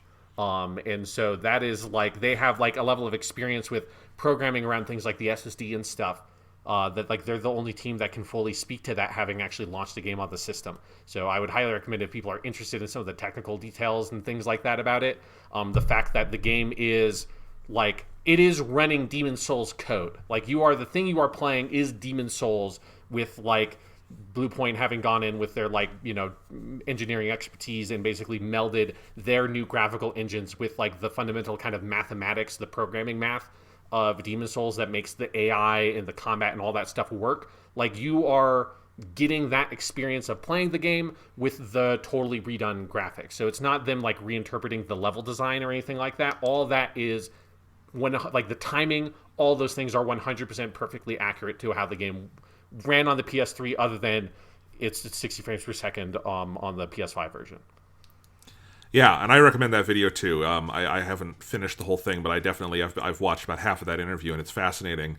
And yeah, I mean, this is like the ideal case for a big launch game like this, because Killzone Shadowfall had the nice graphics, didn't have much else to recommend it. It had the second level of the campaign that was very good. And then the multiplayer was okay. So I don't want to make it out like Killzone Shadowfall is a bad video game. It's not. But it is like Killzone Shadowfall is like the launch video game. It's like the perfect Dark Zero or whatever. Like, some good stuff, there's some stuff about it that's pretty okay, but the overall experience is fairly lackluster, especially if you're coming in with like these heady expectations of this is going to be the introduction to a whole generation of video games, so it's got to be amazing. It's like it's fine, it's okay. Yeah. But like what you're getting in Demon's Souls is you're getting that visual graphical benefit of it selling you on the hardware, but what's underneath it is a classic masterpiece video game that launched an entire new genre and mode of gaming. Yeah. And so that's what I mean, is like you're getting a big, meaty, meaningful video game experience. And again, I have not played much. I got, to the Nexus and I started the first Archstone, the castle. And I could already tell, being a Dark Souls fan, that, oh my god, I'm in heaven, this feels great. And then with those next-gen graphics, I am so excited to dig into this game and make a meal out of it, because it seems awfully fun. Also, the character creator is stupidly good. Yeah.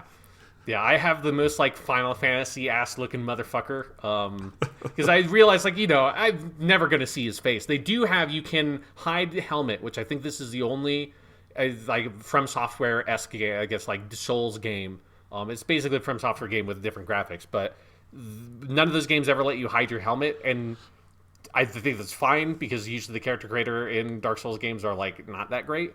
I don't really want to see my dude, but I do appreciate that it's something that should be standard in every loot game. Every loot game should have a hide the helmet so I can see the character's face. If you're going to if people want to spend a lot of time building a character and making them look exactly the way they want, please put something in there that you can allow them to see what the fucking character looks like and not have to sacrifice stats. Luckily, the remake of Demon's Souls allows you to do that, but I will eventually have a hood on my dude like I always do and not see him. So for now, it's just a very emo-looking Final Fantasy. He kind of looks like Noctis from Final Fantasy 15, and I like that. My guy I used one of the presets as the basis, and it looked like this kind of like big Scottish dude, because he's got a big red beard and like red braided hair, and is kind of a fat guy, and I really liked that. What class did you like start with? Wanderer, which is the dexterity melee character. It's like, because I play the same character type in all these games. I always start up being like, maybe this time I'll play as something different, and then when push comes to shove, it's like, no, I want to play like the roly guy who has like the sword that, and you hit them a lot with the sword and have high dexterity and stamina. Like that's just what I'm always going to play as that. I already know like where, like the next thing I'm going to do in the game is prioritize how to get the Uchigatana, because it's always my favorite weapon in all these games, because it scales well with dex and has a long reach. So I know where that is, because I think I did get it in like the 5 to 10 hours I played of Demon's Souls originally. So I have in my head exactly how I like to play these games, and I know how to get there. I already have my heater shield, because you always get the heater shield. It's the one that has the 100% physical protection, and it is fascinating playing this, knowing that's like how much of that stuff starts here and like continues through all of the Dark Souls games. Stuff like the heater shield being the 100% protection shield that you get early on, the same basic weapons setup, like all that stuff. Is here in Demon's Souls. And again, they haven't updated it or modernized those gameplay systems to make them more like the later Dark Souls games.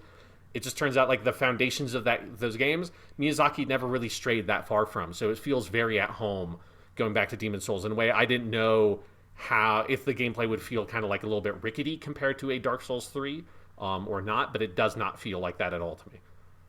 Awesome, yeah. So I'm actually going to restart the game, because I started with a Holy Knight, which I thought looked cool and seemed fun, and it is. And I sometimes do enjoy the big, slow, burly builds where you have a giant suit of armor, but I think I'm going to restart with more of a dexterity type build like that. I might go with the monk, because the monk kind of has light armor on and has some cool magic stuff you can do as well, but I'm going to decide later. Like I said, I'm probably going to re-roll a character and kind of start again. But yeah, it seems like there's a lot of fun possibilities. It's just cool that like, because I also want to say I've never played Demon's Souls, so this is all new to me, and I've seen a lot of the reviews focusing on like, okay, it's a remake, it looks nice, but if you've already played it, there's not much new here, and I'm like, okay, but the vast majority of people playing this version of Demon's Souls will never have played this game, because Demon's Souls was the first one.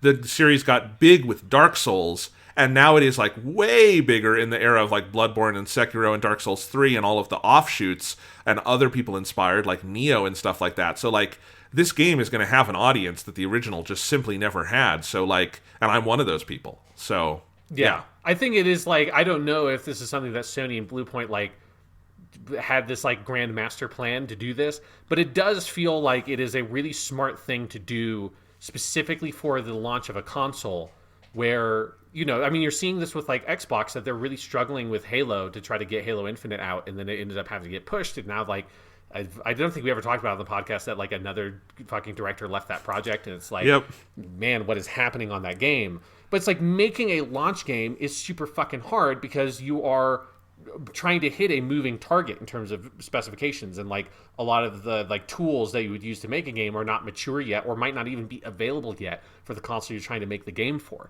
So it's like, and I think from what I understand, like that only gets more difficult the more complex the games become, right? So it's no surprise that there aren't like a whole bevy of next-gen exclusive games that have come out, where like if you look back to the PS4 and the Xbox One launch, there wasn't a lot of really good stuff, but there was like a decent number, particularly for the Xbox One, like Dead Rising 3 and Rise of Rome and fucking Crimson Dragon and like and D4 or whatever that game. Like there were a bunch of games, big and small, that were Xbox One exclusive. It's just most of them were like kind of broken at launch, or nobody really liked them that much because you don't have the time to refine both technically and game design a launch game the way you would for a normal game project. So that's why launches for consoles usually are really kind of bad.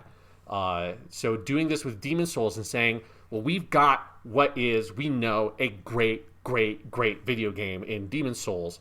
All we have to do then is make it look like a fancy new video game, and you have that set up. And it just seems like it's the perfect scenario of you've got, like you said, that's what I was saying earlier. Yeah. You said, it's just you don't have you have a game that most people have not played because it was a cult hit but didn't like blow up big, and you have all the fancy bells and whistles of your new console, and it just seems like it is. And similar with like Miles Morales being cross-gen, I think is one of the things that has allowed Sony to have what feels like a really great like suite of first-party launch games, is because they didn't try to make something that was like brand new. They tried to make something that was like achievable and would have all the benefits of next gen without all the risks of making some like brand new big game. And so I think you're seeing that with like Demon's Souls and Miles Morales, like how effective that strategy has been this go around compared to last time. Yeah, there isn't like the big marquee PS5 game that you're going to buy and be disappointed in and want your money back, which is a common launch. That's like, I returned Killzone Shadowfall because I was like, this just isn't for me, and I just got rid of the game, and like I got my money back from Amazon, you know, and I wound up playing Assassin's Creed, which was the cross-gen game. But speaking of cross-gen games, let's play a game that, or let's talk about a game that I can't even imagine how it fucking runs on the PS4 because it runs so fucking beautifully on the PS5, and that is Spider-Man Miles Morales, which is the latest in a line of games that I'm going to call the expansion sequel that consists of Halo 3 ODST, Uncharted The Lost Legacy, I think Last of Us Left Behind should go in here to a certain extent, of games that prove that every major video game should be followed up by a little video game that uses all the same tools but has the developers at full mastery of those tools, because all those games are better than the base games. Yeah. It's amazing. And I think this is too. Yeah, I'm not done with it. I did a bunch of side stuff earlier today, so like I feel like I've done a lot of the side stuff and not super far in the story. I'm at like basically after the big like bridge scene they show off at the big Sony show they did in September. I'm like a little bit past that, and like and that scene has like a bunch of different story reveals that were not in the original showing. So it's like Miles has like just gotten his new super suit, and after I got that suit, I'd like swung around a bunch and got and filled in a bunch of the side stuff that I had not done. Yeah, you're actually very early in the story. There's a lot left. Cool. Yeah. Yes, that's good. And the story only gets better. I think the ending of this game is phenomenal. It is a great video game ending and a great Spider-Man story. This goes right up there in the Spider-Man pantheon for me with Spider-Man 2 and Into the Spider-Verse as my favorite Spider-Man stuff. Miles is such a great character. I feel like Miles Morales is such a great character that he makes any creative team that comes into contact with him better. And it was true of Spider-Verse, and it's true here, that I think they up their game. And one of the smartest things this game does, it's using the foundation of the New York map and a lot of the gameplay and a lot of the side quest design from the original Marvel Spider-Man in 2018. But the ways that they have tailored it to Miles Morales are so built around the personality and specific appeal of the character that this game feels like it has so much more of that sense of personality and perspective, which the original Spider-Man had a lot of. It had a great version of Peter Parker in this New York and his version of Spider-Man, but Miles Morales just is a more specific character. He is more culturally specific. He has more of a viewpoint as someone who grew up watching Spider-Man and is now his apprentice. All of this stuff, and they've added it to the music with like the hip-hop beats that sort of play into the music. And they've added it into, your home base being Harlem, so you have much more of a sense of neighborhood in this game than you had in the original Spider-Man, where, where Peter Parker lived didn't really matter because all of New York was his domain, and that's not the case here.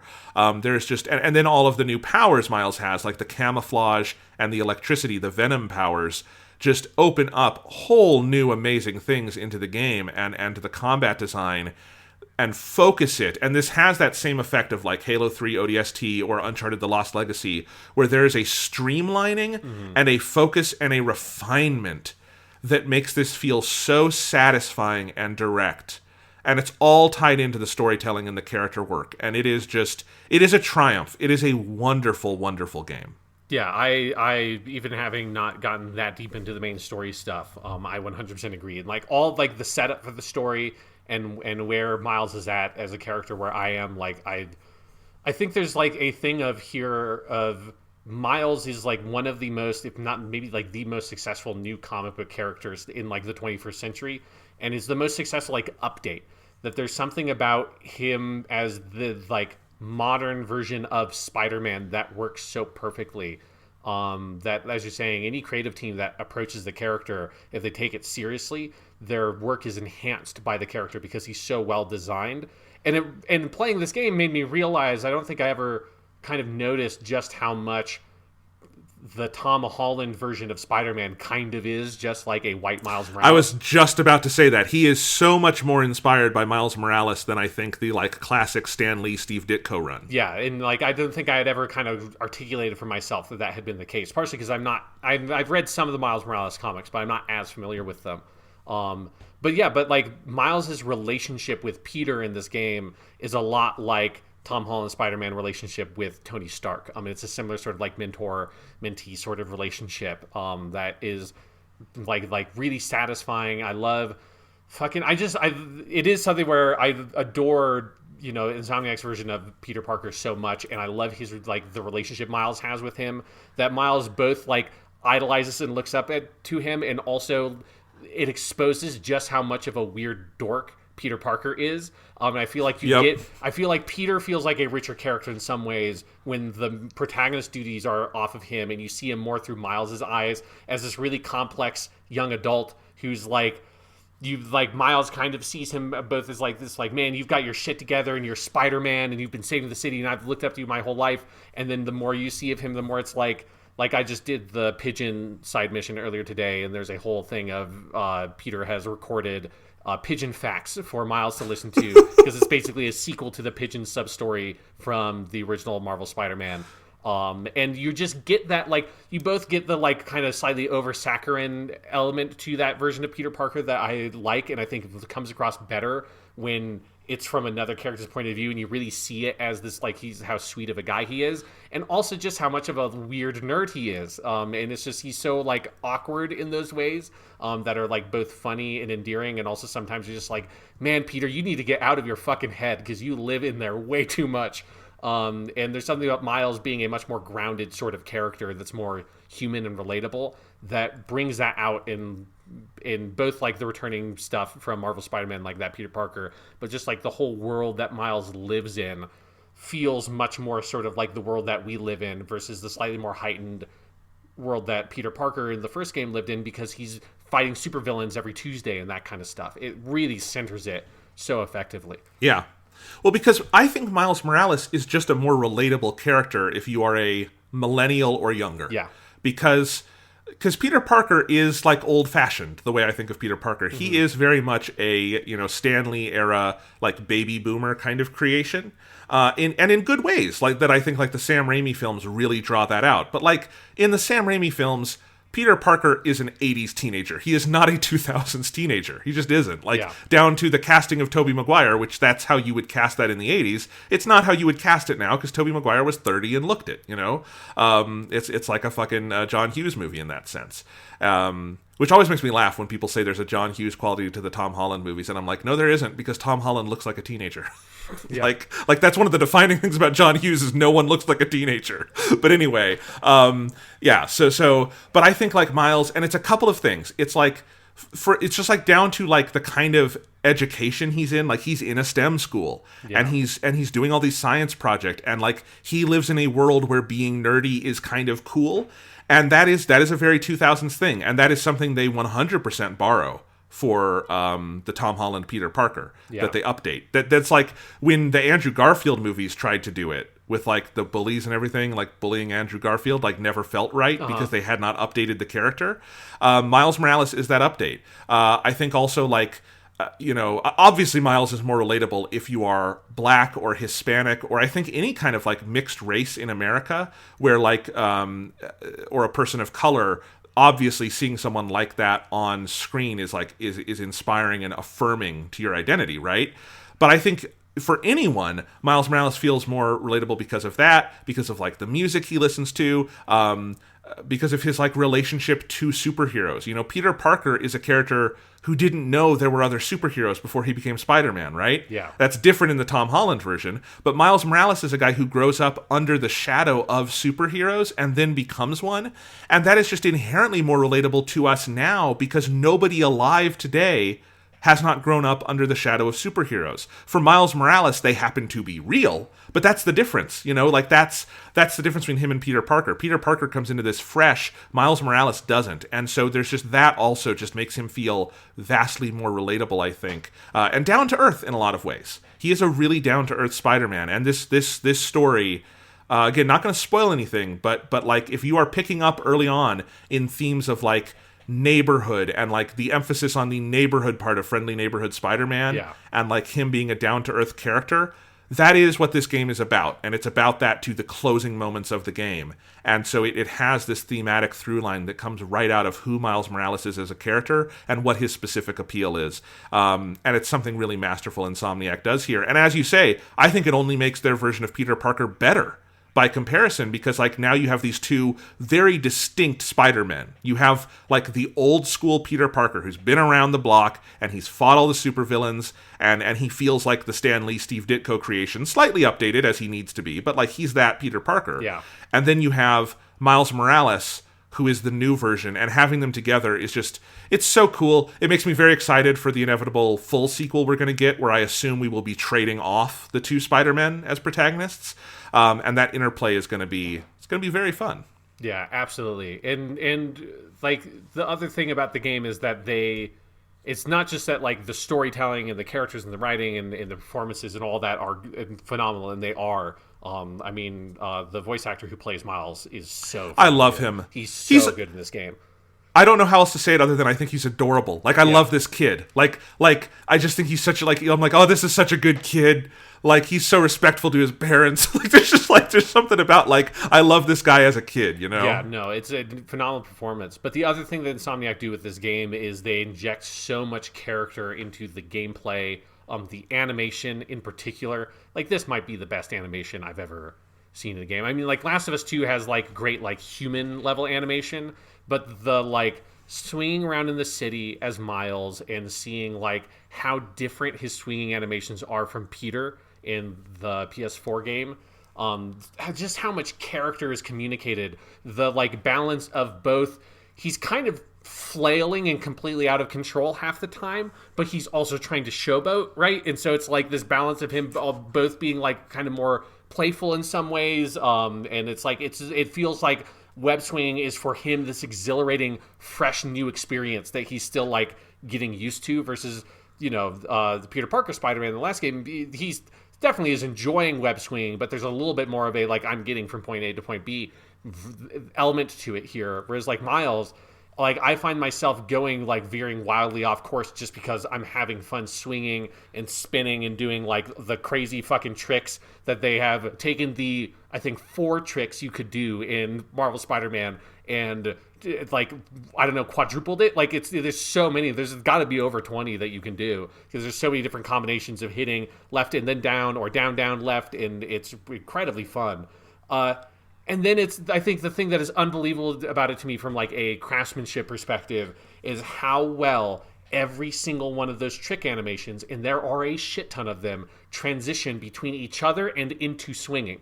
And so all of like Miles has so many different swinging animations. Like it's got to be over 2 to 3 times more than what Peter Parker had of like swinging upside down because that's the position he was in when you shot out a new web line, or like spinning like frantically because you were kind of spinning when you got into it, flipping. Like it's just every little kind of permeation you could think of, a permutation of that kind of animation that fits in with Miles' more like energetic, exuberant, and kind of flaily teenager. Like he's very kind of skinny and kind of scrawny compared to Peter. Like all of that animation work, it's just every single animation you could think of, it feels like is in the game. And it makes the web swinging that was already just like one of the most fun traversal systems in any game I've played. It makes it like significantly better. Again, like a lot of it just through like animation work and how perfectly tied it is into his character.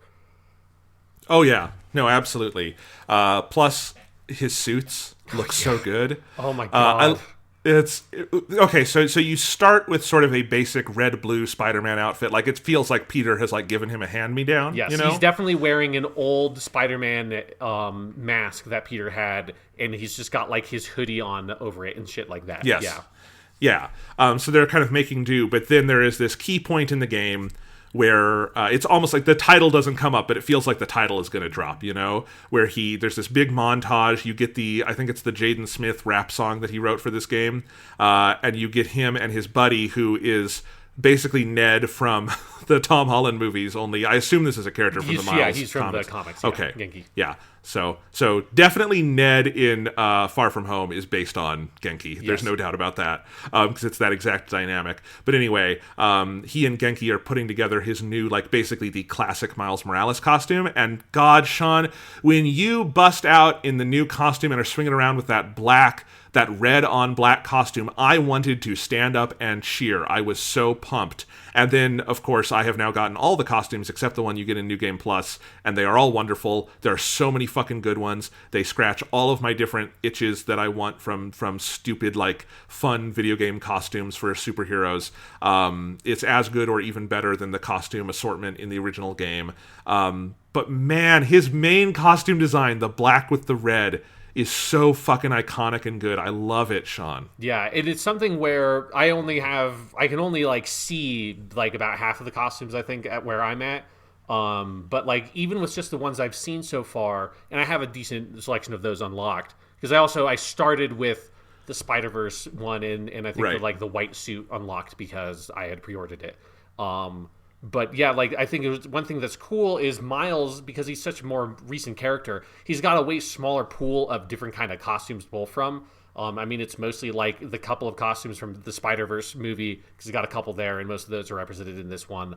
And like a couple of other places, like the Ultimate Spider-Man cartoon that Miles is in, there's a version of that costume that's here, with those kinds of the animated shaders and stuff on it. But most of the costumes are original for the game. And I think there were like 1 or 2 that they had in Marvel Spider-Man that were original costumes, not pulled from the comics or the movies. And those were like okay, I thought, in Marvel Spider-Man. Here it feels like they went out of their way to like get, I don't know who it was. I assume they probably worked with guest artists because it's what they did with the previous game. But whoever they got to design a lot of those alternate costumes like did an unbelievable job, because they are so cool. And there's something really awesome about feeling like, oh, it's not the same kind of feeling I had playing Marvel Spider-Man unlocking costumes. Because in that game, it was, oh shit, they put the crazy, like, Ghost Rider one in here. Oh my god, like in the DLC, the Cyborg Spider-Man from that one cover is in here, right? Like, there they were all, like, different references. Here's Mangaverse Spider-Man. I can't believe they figured out how to put that character in the game. And those are cool. And, like, I want them to, they didn't even use up, because Spider-Man, one of the most popular long-running superhero characters, he's a shit ton of costumes. There's still a bunch of costumes, most notably the symbiote ones, that are not in there, that I still want the classic costumes. But seeing this is like and it's almost like, a metaphor for Miles Morales as a character in the game itself, of like the freshness of it. It's not tied down by needing to have references to classic stuff to satisfy old fans. It's building something more new for itself. And so seeing all these new costumes, that white one in particular is so good looking. Or the Crimson Hood one I also recently unlocked, looks just incredible. I mean, as far as I know, those are original costumes. I've never seen them before if they're from a comic book or something. They also do a good job. A lot of the costumes are tied into story events. Mm-hmm. You'll find as you play through the game, Sean, cool. Like some of the side quest ones, like it's not just like this is a magical costume that appears. It's like he gets it diegetically in the narrative. So if you, like me, like to play around and like theme your costume to different parts of the story, there's a lot of room to do that in this game. Nice. You also, my favorite costume is, once again, you will all remember that my favorite costume in the original game was the end costume, where it's Peter in like the black jeans with the top of the Spider-Man costume and then that red leather jacket with the hood. Mm-hmm. I love that one. There's a sequel to that in the Miles Morales game that also like is the one that I would always do when going into an enemy base. It's like my stealth costume, and I fucking love it. It's so good. Nice. The thing about costumes, the other one I really like is because you missed like there's one step in Miles's costume transition into his classic outfit, which is he's got this just shitty ass looking like fucking terrible Spider-Man costume that is like this like Peter like gives him this gift. Because the whole setup of the game is that Peter's going on vacation with MJ, and so he's leaving the city with Miles. There's like just an absolute like amazing blockbuster opening fight with Rhino and all that stuff, where you start getting Miles' new powers start coming to play. But so Miles is sort of like given the keys to the city more or less, and it's like you are for the next 2 or 3 weeks, again in a very Spider-Man Homecoming-y kind of feeling. It's like you are you're the superhero now. You have to deal with it, kid, kind of thing. And so Spider-Man gives him this gift, and Miles puts it on, and I love the bait and switch there of you think he's going to come out in the classic Miles Morales costume, and he comes out in this, like, onesie that's, like, mostly blue with, like, a red bit that comes down around the stomach, and, like, gloves that are just, like, separate gloves, and the mask doesn't fit right quite, and he still has his fucking, like, Adidas red sneakers on, and it's just, like, It looks like it's half a Halloween costume that his mom made for him and half like a spandex suit that he painted. It's just not like a proper Spider-Man suit. And that is the suit that he's wearing in the bridge scene. If you're just going by default, like he hasn't gotten his classic suit yet. So that's the suit that I was wearing in that bridge scene. And I think like it enhances a lot of the story beats there, where it so communicates that Miles still has not come into his own as Spider-Man, or he's not even like really trying to yet, until he's totally taken like control of that identity and got the classic suit on. And I think that's why, like, for that section of the game with the shitty onesie Spider-Man suit, I didn't do a lot of the side stuff because it didn't feel right yet. And so then after I got the classic Miles Morales suit, I then like spent like, I mean, since I got that suit, all I've done is swing around the city and fight crimes and pick up like different like collectibles and do the challenges and all that kind of stuff. Because it felt like this is the moment where Miles is like trying now really to be Spider-Man on his own terms. And that sort of, it's something that the PS4 game did incredibly well at also. The synthesis of like story and character and like the blending of that with like the open world, I think is really effective, and the shift of momentum in those phases, at least in the part of the game I've played so far, has been really, really powerful. 100%. I agree. That's how I played the game too. Yeah, I did not change my costume really at all, except to like I got in the Spider-Verse suit and just checked that out because it looked cool. It looks very good. But like, it looks very good. And just for all the story stuff, I was just playing around in the default suit, and then once you do that bridge and he gets his own suit, the game opens up pretty significantly, and I totally started doing a lot of the side stuff. Have you done any of the challenges yet? Like the ones that are like Peter sets up for you? Yes. Yeah, I've done all of those. The ones that like unlock a bunch of the moves from the last game. Right. Yeah. Yeah. Yeah, they're so funny because it's all what it's themed as. Because in the previous game, it was like different villains had set them up, but this it's all Peter has set up these hollow challenges, and so it's what you were talking about earlier of Peter being a giant fucking dork. So every one of those is Peter like doing a lot of dorky jokes and also kind of bonding a little bit with Miles and telling stories. And they're just very fun challenges, but two, I love how those like integrate into the narrative. It's Yuri Lowenthal is very funny in this game. Yes, and I like that they recorded a couple of different ones for each one. So like, because usually the way the challenges work is like you for a couple of them you could get the gold medal on your first try, but generally speaking they unlock an ability that's going to make it easier to get the medal. So like I think all of them I did at least twice before I could get the gold medal.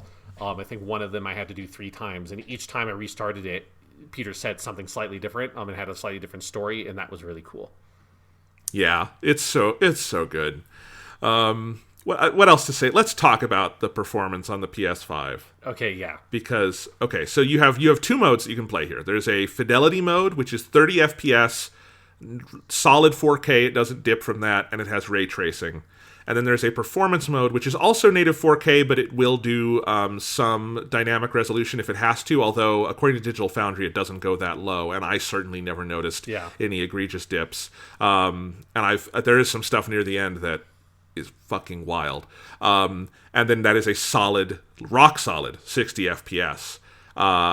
And I will just say, Sean, I consistently felt like there are parts in this game I do not know how it runs on a PS4, and you will have to tell me, because the opening section with Rhino was one of those where I'm like, I don't know how you do this on the PS4. What the amount of shit that's going on and environments you're moving through is so wild.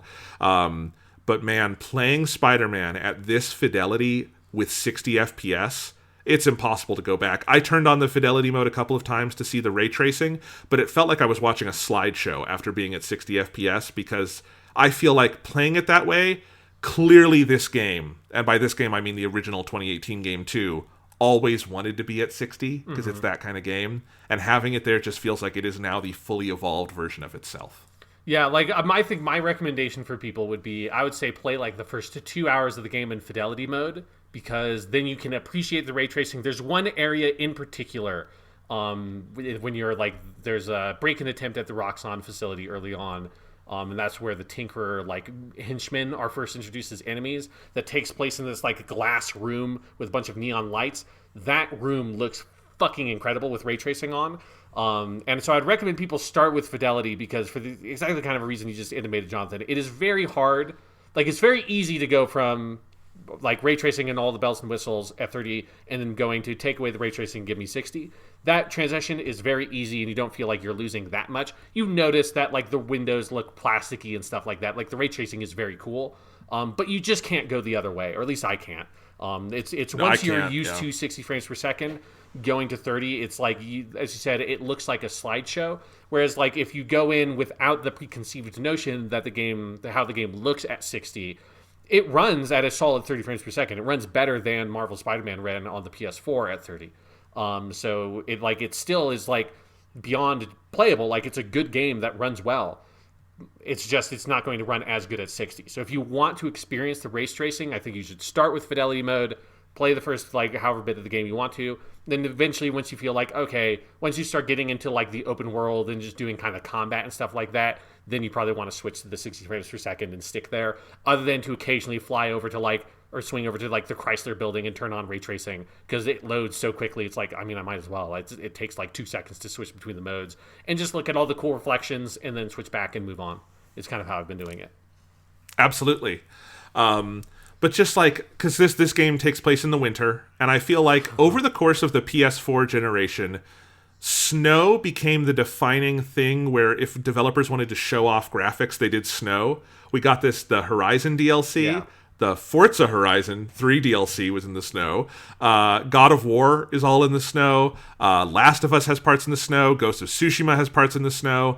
And this game has all these snow effects, and that, like, all of that plastered on top of the basic New York that already looked amazing in the original game, there's just so much visually going on. Again, I assume it's severely cut back on the PS4 because you also have, like, way more people on the streets and stuff like that. But it just looks like a next-gen game. It does not look like a cross-gen game in the way we've had in generations past. Yeah, I agree. Like, especially the 60 frames per second is so transformative. Yes. Yeah, that it feels like a way more substantive upgrade than even something like Assassin's Creed 4, which was like kind of the best case scenario for the upgrade for PS3 to PS4. Like, they did a lot of work to that game to make it look better. But this is like, it's really substantial. Like, everything looks so much better. I think I'm really happy with like the winter and like Christmas setting because it helps kind of refresh the feel of the map. So it doesn't feel like Crackdown 2 is the game I think of for this, that just literally reused like block for block the original map from Crackdown 1. They just added like a sewer area beneath it for some of the new enemies that were like mutants that you fought. And I remember just being so disappointed because it was just really dull jumping around the city, which, like, jumping around the city in Crackdown 1 was one of the most fun parts about it because you just knew where everything was and you just knew everything already. With Miles Morales, like, the fresh coat of paint that everything has, both the just general upgrade and then the specific details they've added, and like a lot of things are new. Like, there's like new art that are on the buildings and stuff like that, that the general aesthetic of the city with Christmas and everything, it feels different enough that everything still feels fresh to me.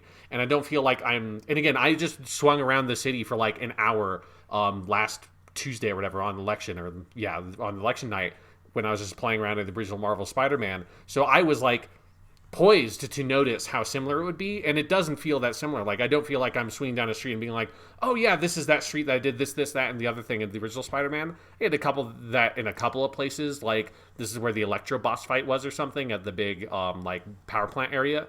But other than that, it feels fresh swinging around the city and new and different, and the music and the character and all of that keeps that feeling alive, at least for as much of the game as I have played.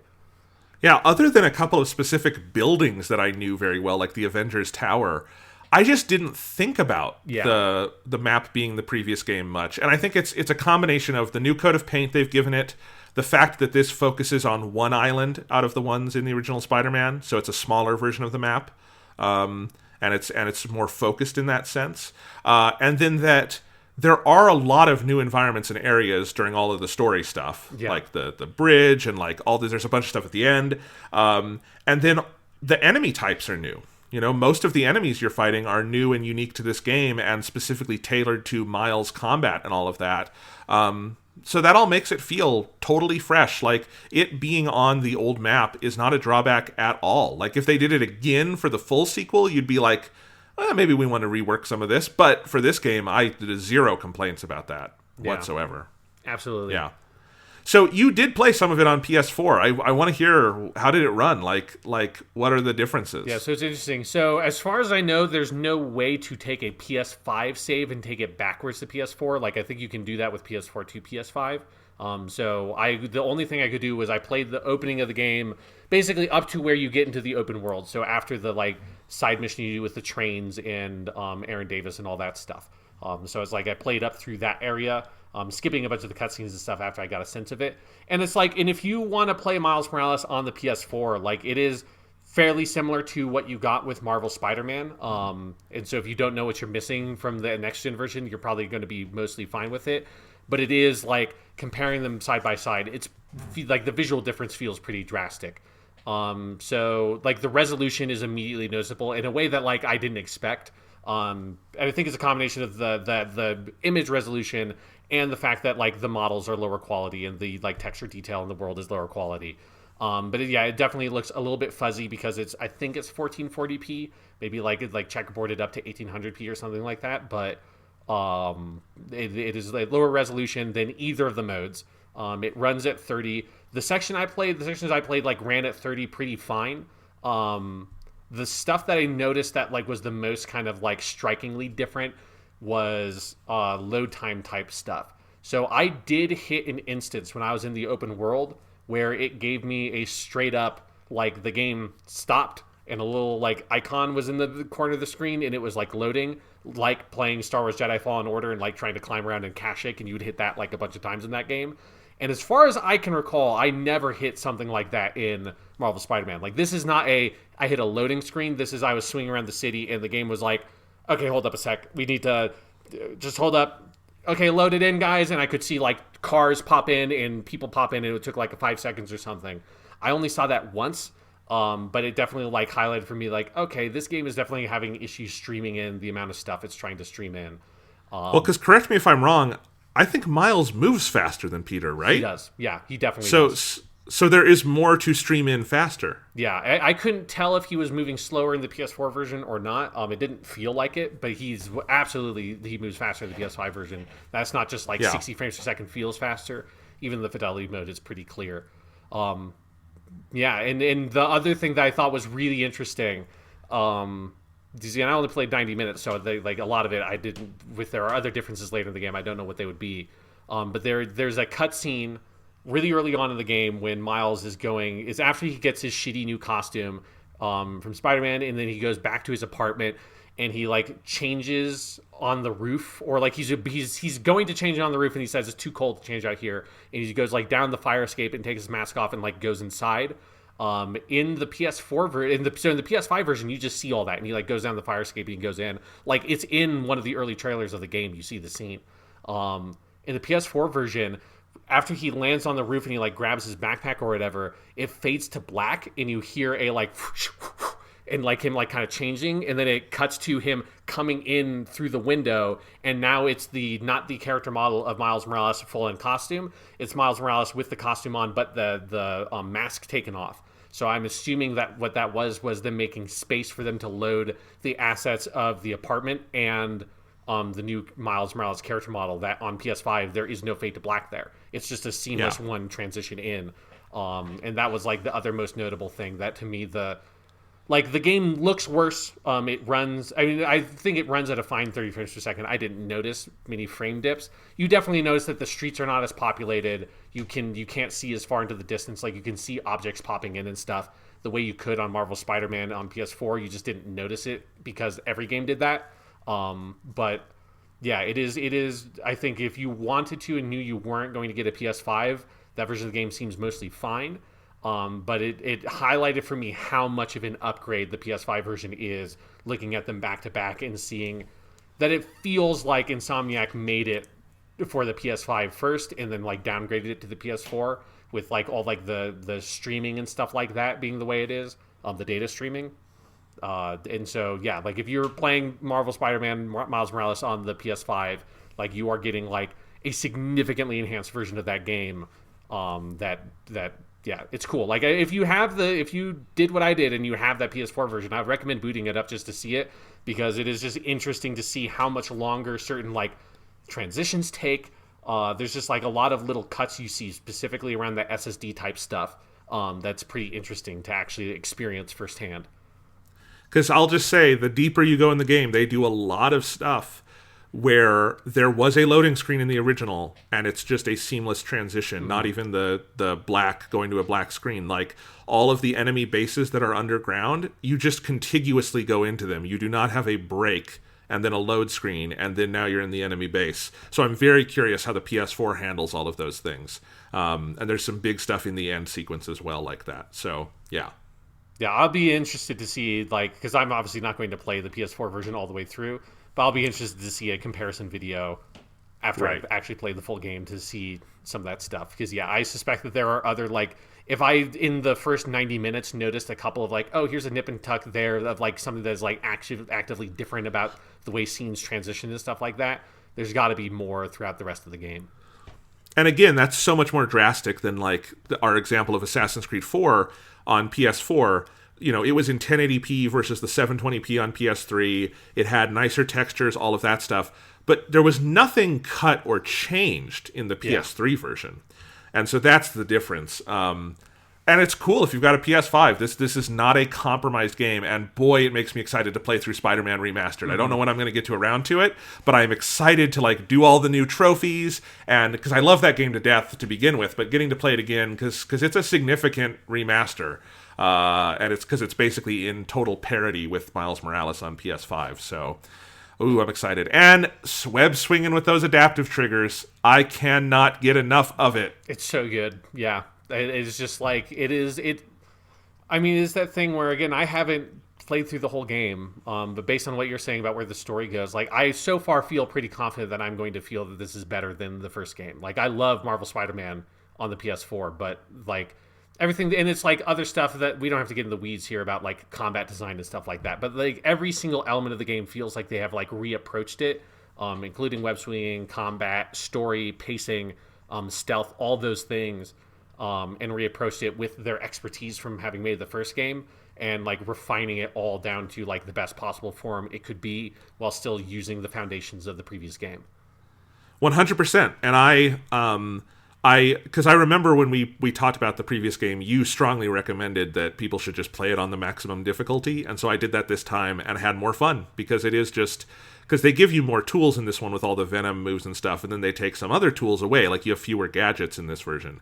But just the combat on that highest difficulty is such a blast, and it's fun to fail, because if you fail, you're back into it in less than like 2 seconds. Yeah. Not an exaggeration. It's immediate.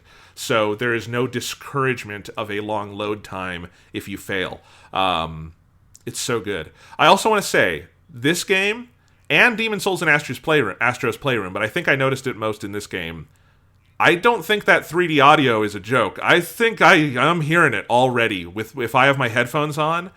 The audio through the PS5 does sound better to me than audio in games on the PS4. I don't know if I can pinpoint what exactly it is, but just like through the same pair of headphones I've been using, just things sound better on the PS5. I think that new audio engine they have is the real deal.